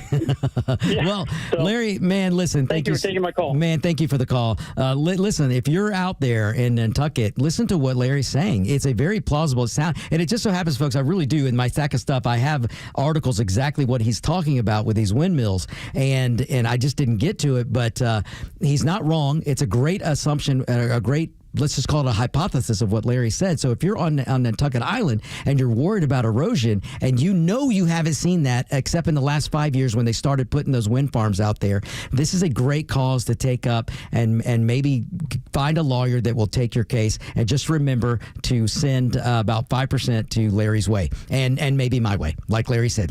So, okay. Thank you, Larry. All right, Founder, who have we got next? We got Patricia on the horn. All right, Patricia, the mic is yours. Thank you.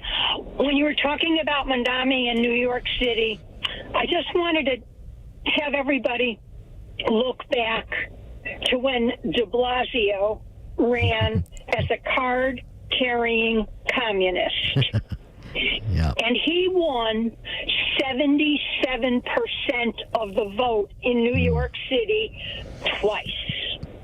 Wow. That tells you the mindset and the stupidity of New York. Yeah, I mean, I have to agree with you. So Patricia, I mean, 77% he got. Yeah. As a card, and he ran as a card-carrying communist. How much percentage you think Mondami's going to get? Probably that much. I bet you he does. I wouldn't be surprised if he gets more. It's sad. But Patricia, maybe you can answer this for me, Patricia, or give me your thoughts on this. What is it that is in the mind of the people of New York City and other cities like New York that are failing Democrat-run cities that only have Democrats to blame? There's no Republican elected, only Democrats. What is it that Not the people... since Giuliani. They haven't had a Republican since Giuliani cleaned it up. Exactly. And okay, so you clearly know a little bit now about New York. Did you used to live there? I grew up in Connecticut, but I left in '89. Yeah. Oh, that was smart. Well, so you know exactly. So I'm not quite old enough to really remember Giuliani, but everything I heard and everything I've read about, Giuliani did amazing in New York. I mean, made New York where it was a place you could walk around in. And then look what happened when he left. He made it safe again without the National Guard. That's a great point, Patricia. A great point. So what is it now, Patricia? What is it with the people in Connecticut, the people in New York, the people in New Jersey that just continue to vote for the people that burden them so much? It's what they're taught in school from a very young age. So we get back that's my feeling. That's my thought. I believe it because I rail on government schools. And now some people call them public schools. I call them government schools.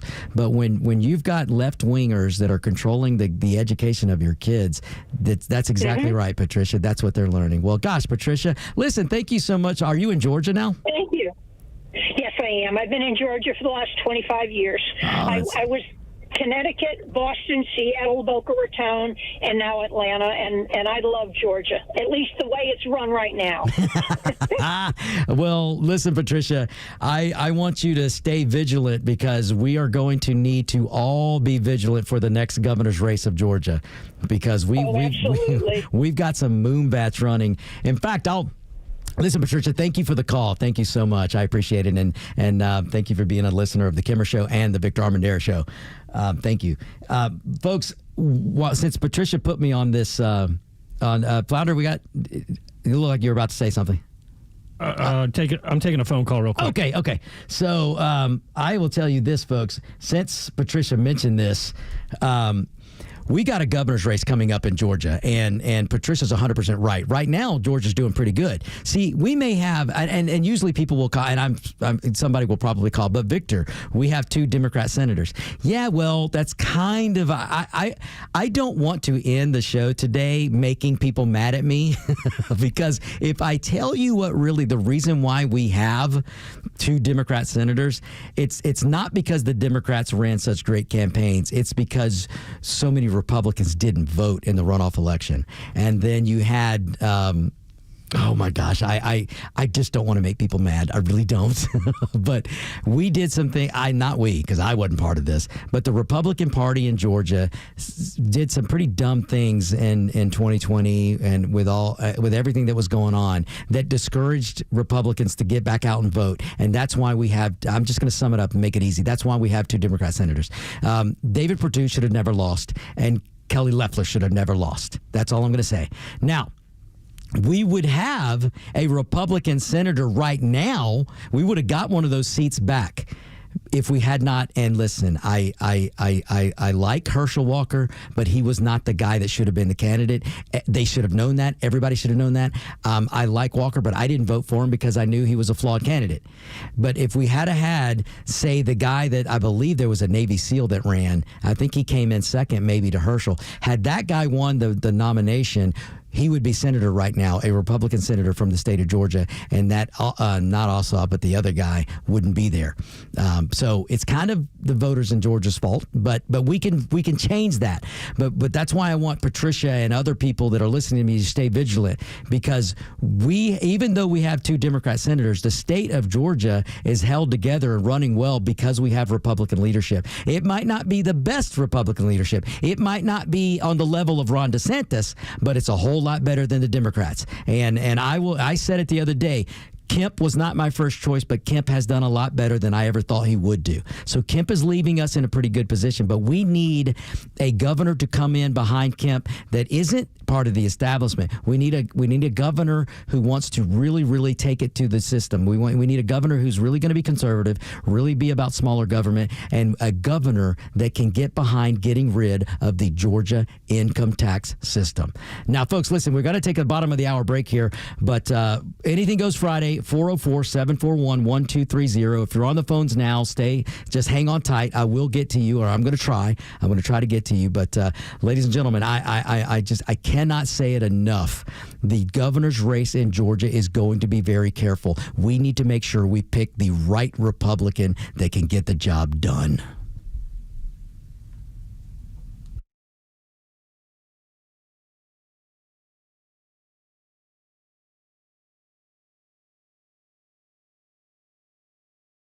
The latest sports news, powered by 680 The Fan, and driven to extra listeners by RBM of Atlanta in Sandy Springs, Atlanta's Mercedes-Benz connection since 1964. Here are your sports headlines for Friday, October 3rd. The college football weekend is nearly here. Georgia, they're going to host Kentucky tomorrow afternoon in Athens. That's going to be a 12 o'clock kickoff. As for Georgia Tech, they get to enjoy a bye week before facing Virginia Tech next week. The Major League Baseball playoffs resume tomorrow. No games on the schedule for today.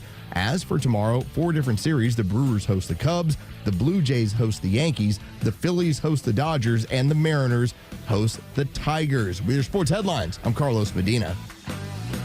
For more local sports, head over to The Fan, 680 and 93.7 FM. And for the latest political news and talk, stick with Extra 106.3 FM and the Extra app.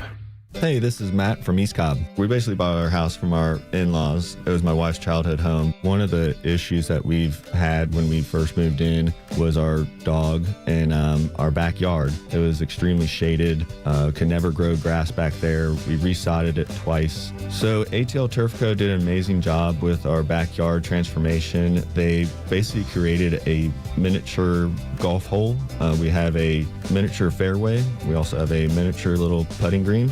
Consists of about 4 holes, total about 40 yards, so you can definitely work on your short game and your putting. After that transformation that ATL Turf Co. did for us, my father-in-law came and saw his house the way it looked after the fact of we had a putting green and a miniature golf course. Sure enough, he did the same thing with ATL Turf Co. He has a beautiful backyard, wonderful stonework, drainage, and a beautiful practice area for chipping and putting. Check him out online at atlturfco.com. Backyard, ballpark, or campsite, if there's fire, you can grill. At Southern Thunder Barbecue School, our Grill with the Pros class puts you in the action. In just 4 hours, you'll master steakhouse quality steaks, thick-cut pork chops, chicken quarters, veggie kebabs, and wings. It's a hands-on training under the tutelage of barbecue grand champions. When the cooking is complete, you'll feast. Don't just grill, grill like a pro. Register now at southernthunderbarbecue.com. That's southernthunderbbq.com. I enjoy a good night's sleep, and I like to breathe while I'm sleeping. My wife appreciates that, too. That's why I wear a CPAP. You want the right machine. You want expert advice. You want all the supplies that go with it. You get it all at CPAPs, etc. in Alpharetta. Machines, masks, tubing, filters, cleaning supplies, all of it, and they ship nationwide. Walk-ins, by the way, are welcome. CPAPs, etc. Alpharetta, CPAPsetc.com. True Prep is your one-stop shop for emergency preparedness supplies, including freeze-dried food, water filtration, first aid, and more. They also have a large selection of firearms, including a huge selection of AR-15s, firearm accessories, and ammo at the lowest prices around. True Prep is locally owned and operated. The owners, Joey and Matthew, are Georgia Tech grads. Visit their store in Marietta on Cobb Parkway or online at trueprep.com. That's TRUprep.com. Prepare today for a worry-free tomorrow at True Prep. Hey, it's a Kimmer. How's it going? You know, my buddy Jeff, the owner of Peach State Windows, he's been taking care of Georgia homeowners for almost 50 years. That's 5 decades of knowing exactly how to protect our homes from Georgia's heat and storms and everything else Mother Nature throws at us. When it comes to siding, these are the guys you'll want. Now, you're going to see ads from other companies waving around but look like the same kind of special offers and deals. Well, don't be fooled. Nobody brings the experience and quality that Jeff's team does. And right now, they've got an incredible deal. 1,000 square feet of durable hardy plank siding installed for just $49.95. Yep, 1,000 square feet of siding for under $5,000. On top of that, with good credit, you can take advantage of no money down and 0% financing for 12 months. Don't forget, say Kimmer sent you. You'll unlock special savings just for Extra 106.3 listeners. Check them out today. PeachStateWindows.com. Again, that's PeachStateWindows.com. Tug and Los are live every weekday morning from 6 to 10 a.m. on the Morning Extra. We are like the only local conservative station in the entire Southeast. We're one of the only ones that actually gives you original programming. We are a target. This is how you beat these people. By bringing sunlight. It's the best disinfectant. You bring up what is actually going on. The Morning Extra, 6 to 10 a.m. every weekday morning on Extra 106.3 FM and the Extra app.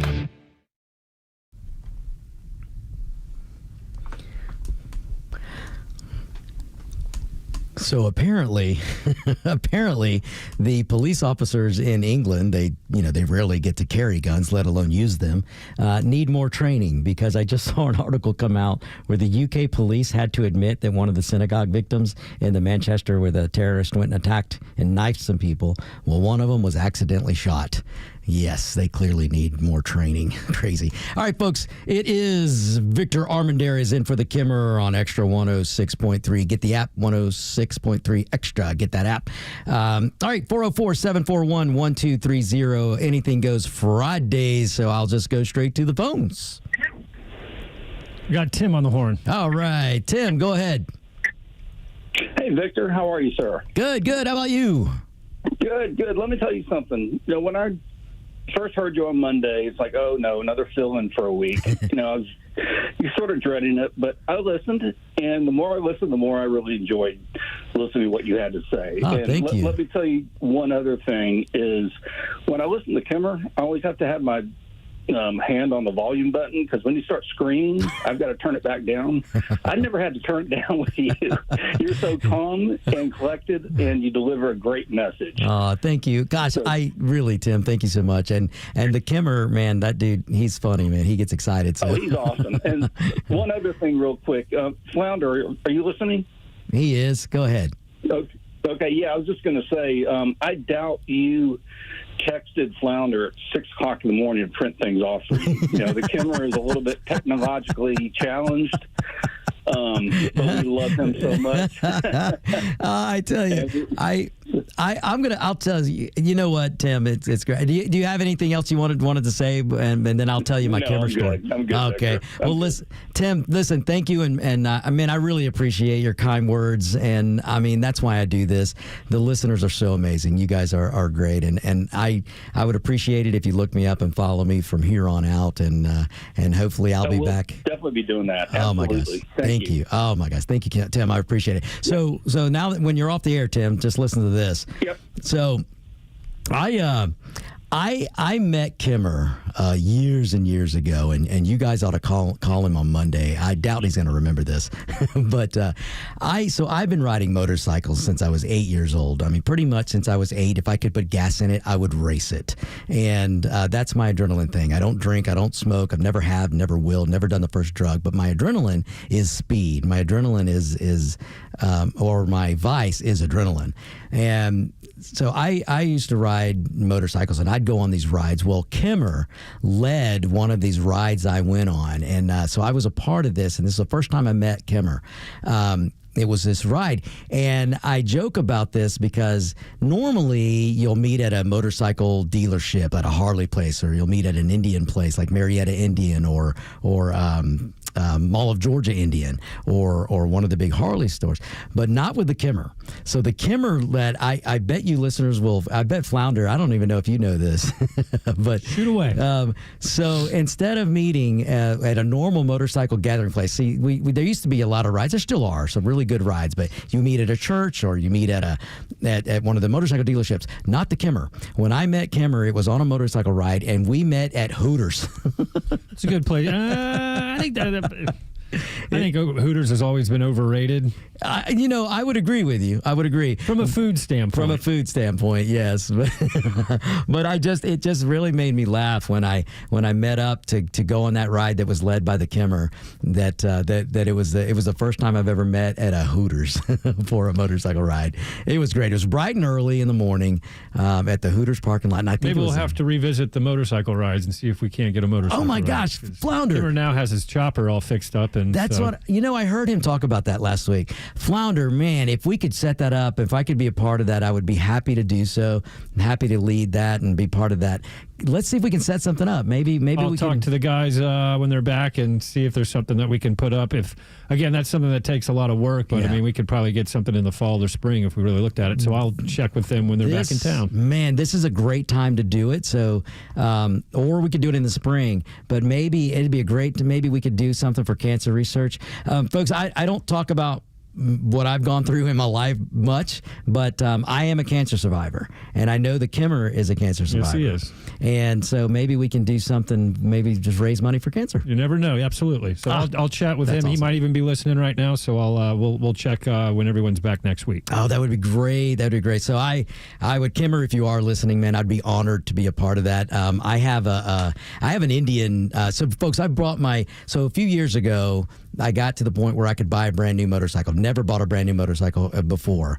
And I finally reached a point where I could buy a brand new motorcycle, and I wanted an American made. And so I went and looked at some Harleys, and I was about to buy a Harley, and I had a friend of mine. I've known this guy since I was 13 years old, and it's his. We call him Gonzalez. Affectionately, he's known as Gonzalez.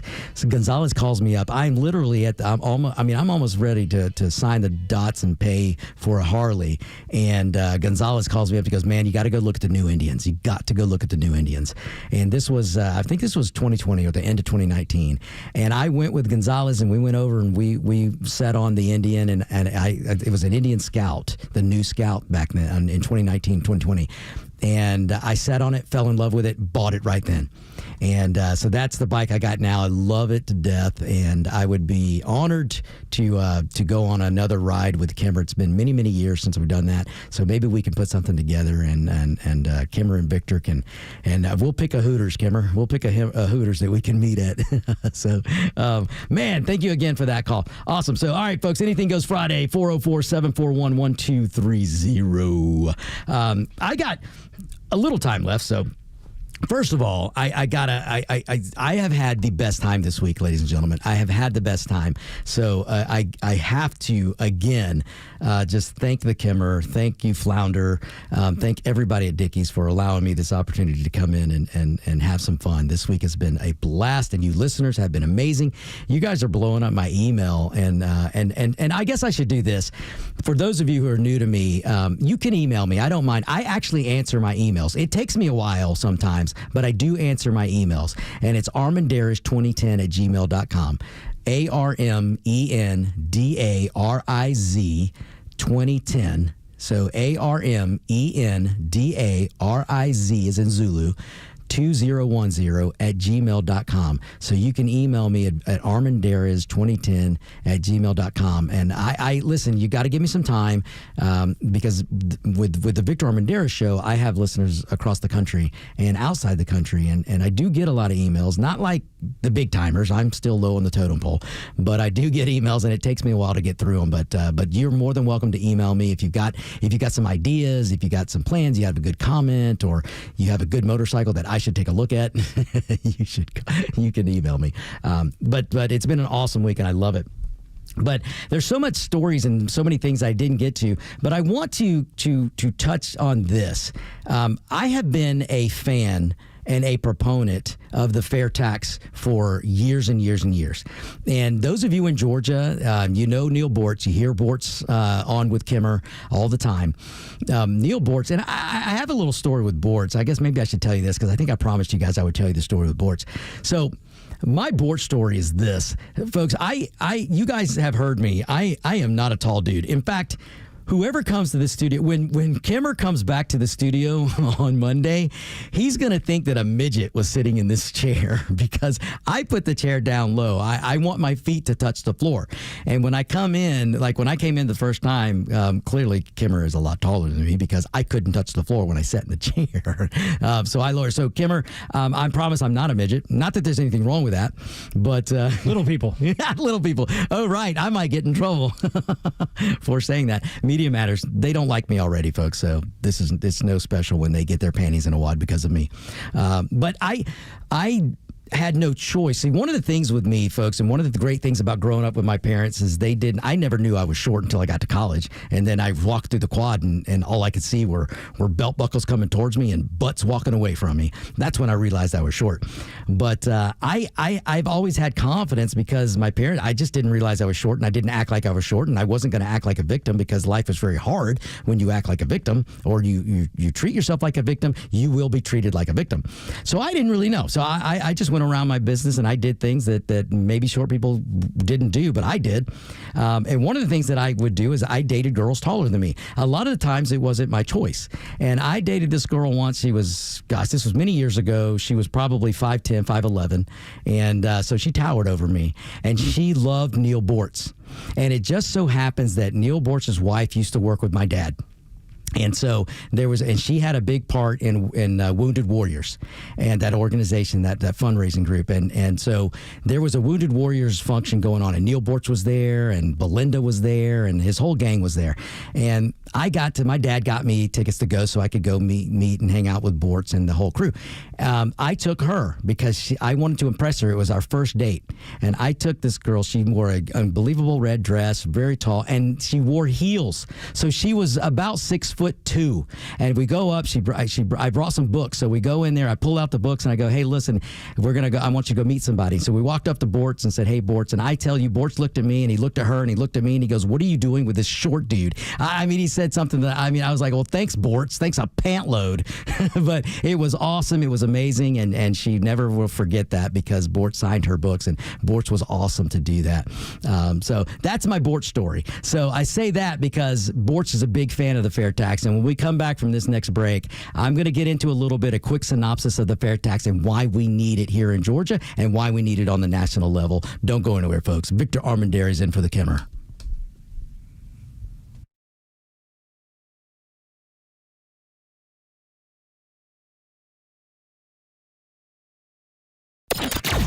The Extra 106.3 app is your live connection to the station, streaming free across Georgia. But it's also loaded with all our original shows and podcasts. Listen to exclusive shows from Janelle King, Ben Burnett, and so many more. Grab the Extra 106.3 app now and start streaming. Hey there, I'm Tara, owner and publisher of Our Town Monthly, where you'll find familiar faces, local businesses, and exciting events like the 8th annual Paulding Pro Rodeo. Hey, I'm Seth with Vice Rodeo Productions, partnering with Southern Rodeo Company, a family-owned and local rodeo production company. Join us October 3rd and 4th for the Paulding Pro Rodeo, where you'll see bucking bulls, professional cowboys and cowgirls, as well as the world-famous rodeo clown Dusty Myers. Also, we are proud to be sanctioned through the PCA. This is also our first year for the Cow Kids Rodeo Fun Day. This is a separate event for kids with special needs and their families from the community. For more information, go to southernrodeocompany.com. We can't wait to see you there. Friends, get your tickets now at rodeoticket.com. You definitely don't want to miss this. And remember, our town is your town at Our Town Monthly. Go beyond just a baseball game with your Atlanta Braves and check out Truist Park's Ballpark Tour. See the ballpark like never before and explore the franchise's rich history with artifacts, exhibits, and more, led by tour guides who will take you to places behind the scenes that most fans have never seen before, including the press box, premium club spaces, and of course, step onto the field where your favorite Braves players battle it out during the season. And each tour comes with a complimentary player chain necklace. Visit Braves.com/tours to purchase your tickets today. And did you know Truist Park can host your next event? As a year-round facility, we host private events ranging from corporate meetings, trade shows, team building events, holiday parties, rehearsal dinners, you name it, Truist Park can host it. Visit Braves.com/events to get started on creating an experience like never before with one of Truist Park's unique venues. Atlanta Braves Baseball. We are Braves country. Advisory services offered through Master Plan Retirement Consultants, Inc., a registered investment advisory in the state of Georgia. Insurance, tax, and commodity services offered through Fricks & Associates, Inc., DBA Master Plan Retirement Consultants. The aforementioned are affiliated companies. Retirement means different things to different people. Some folks want to travel the world. Some folks want to spend more time with grandkids. For me, I'm looking forward to spending more time with my guitar. Whether extravagant and robust or simple and cozy, every retirement needs a plan. You wouldn't take a trip without directions. You have to know where you are before you know where you're going. Master Plan Retirement Consultants have helped many like you plan for their own retirement. Not only does Master Plan help you create the roadmap, they join you on the journey. So whether you want to travel the world, become a pickleball champ, or just looking for a good porch, a sturdy rocking chair, and an acoustic guitar, remember to plan well because the destination is worth it. Visit masterplanretire.com to schedule your complimentary consultation today. Hey Atlanta Braves fans, this is Kelly Kroll asking you to step up to the plate for the men and women who have served our country and protected our freedom. The Warrior Alliance, an official community partner of the Atlanta Braves and the Atlanta Braves Foundation, is helping thousands of veterans to achieve success after military service. Either you or someone you know has served and deserves our support. The best way to say thank you for your service is by helping a veteran round the bases on their journey home. Donate today at thewarrioralliance.org. Tired of calling big companies during your remodel? Endless holds, transfers, no answers? I'm Megan with Southern Exteriors, and that ends here. Every job gets a dedicated project manager, one expert, one number, start to finish. No maze, no bouncing around, just clear answers fast. For siding, roofing, gutters, windows, and doors done right, call 877-9-SOUTHERN. Visit southernexteriors.co. That's southernexteriors.co.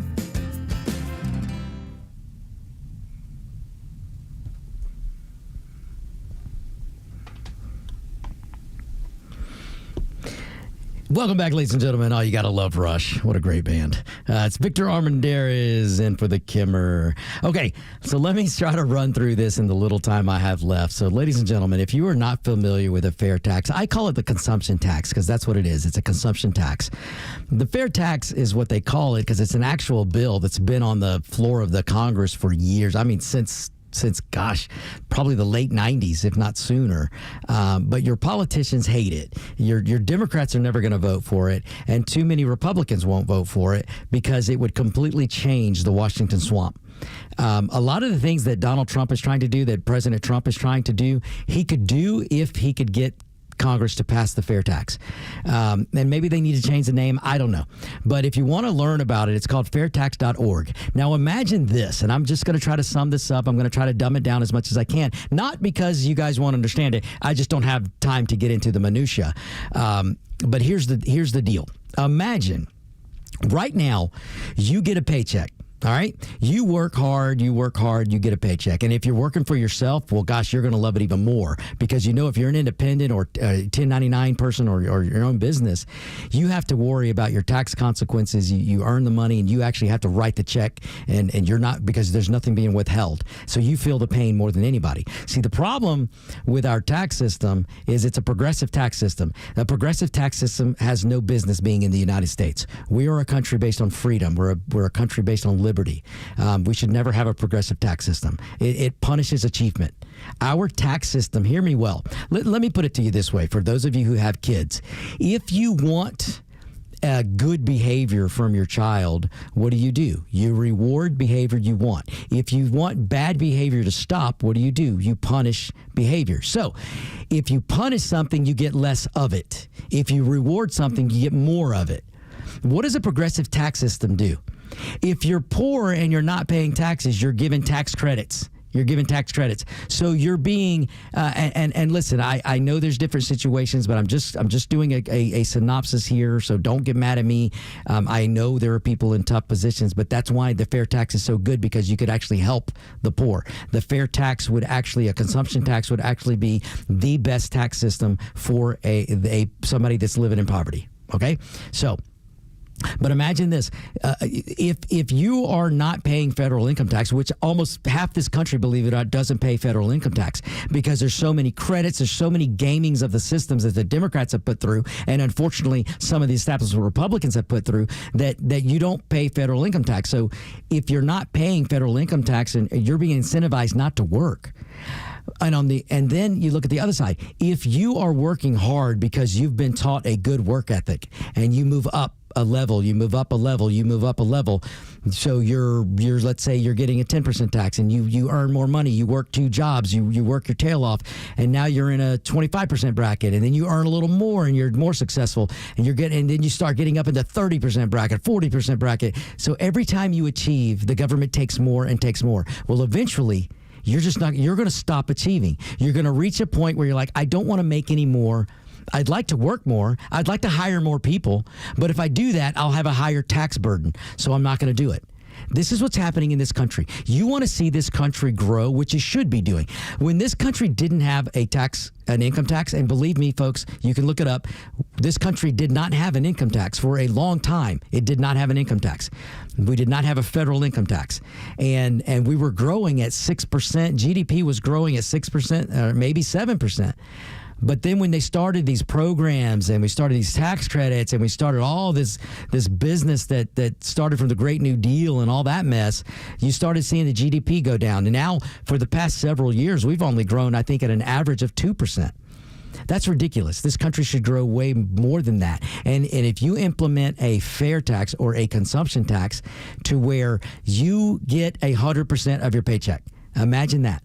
Imagine working, and instead of having to look at your gross versus your net, because too many of you look at your net and you're not looking at your gross to see how much is being taken from you, and then you get a little bit of peanuts back from the IRS and you think, oh, I got money back. No, you didn't. No, you didn't. Add up all the taxes you pay. You're paying through the nose, and you're being penalized for achieving. And we should never penalize achievement. We should never penalize achievement. Hard workers should be rewarded. And under a fair tax or a consumption tax, you would, if you're a truck driver or if you're no matter what job you do, when you receive your paycheck, right now you see a gross amount and you see a net amount. Well, under the fair tax or consumption tax, you would get 100% of that paycheck. The 100% goes in your bank. And if you own a business, you would not have to plan for taxes anymore because there'd be no tax burden for you to do business. No employee tax, no employer tax, none of that. All that would go away under the consumption tax, under a fair tax. And the taxes would be collected by the states, because under a consumption tax, there would be like a 23% retail tax where if when you go buy something new, you pay a 23%. Now, let me ask you this. Would you rather pay 23% of what you earn, or would you rather pay 35, 40% of what would you rather pay 23% of what you spend, or would you rather pay 35, 40% of what you earn to the government? Now, you really need to think about that, because trust me, you're going to be a lot better off paying 23% of what you buy rather than the government holding a gun to your head and taking half of what you earned. Trust me on this, folks. Trust me on this. If you want this economy to go berserk, if you want the United States to be the manufacturing hub of the world, then we should implement the fair tax. Donald J. Trump, President Trump, would not have to do tariffs. Everything he wants to accomplish with tariffs, he could do if we would pass a consumption tax. If we would repeal the income tax amendment, repeal it so they can't put it back, get rid of the income tax. And if you're a listener out there and you're going, oh, well, Victor, that's a VAT tax. No, it's not. This is not a VAT tax. A VAT tax in Europe is on top and hidden on top of the income tax. I am saying under the fair tax, the income tax amendment would be repealed. There would be no income tax, no withholding on the federal level. You would get 100% of your paycheck. And whatever state, if you lived in Florida, you're gold, because no income tax on the state, no income tax on the federal. You only pay a sales tax. That's the best system that we could do in this country. It's the most freest system, because taxes are supposed to be kind of be a voluntary thing anyway. So under a fair tax, if you don't want to pay taxes today, well, then you just don't go buy anything. But let me tell you something. When you're booming economy and you're making money, you're going to go buy things. And don't give me this business. Oh, well, if I'm poor, or if I'm making 50 grand or less and I'm paying 23%, and somebody's making $1 million paying 23%, it's not fair. It is fair, because the person making $1 million is creating jobs, and it's probably going to be able to give you a better job, a higher paying job. And the person making $1 million is going to go spend a whole lot of money, because they're going to buy a whole lot of things and they're going to pay a whole lot of taxes.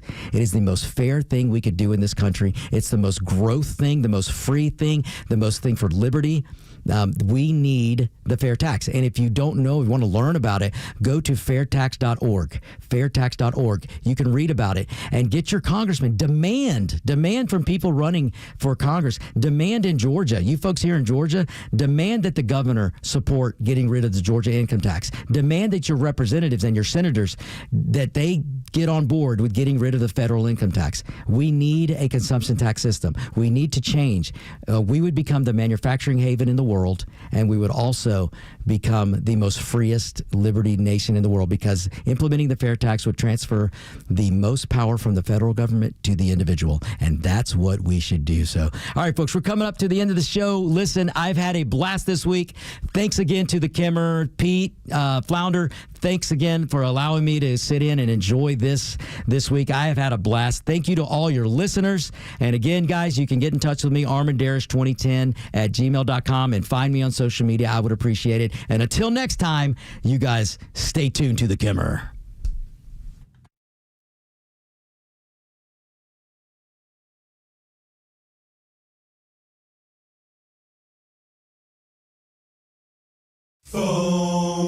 This is WFOM and W292EV Marietta on Dickey Broadcasting Station. Locally owned and heard throughout Georgia on the Extra app.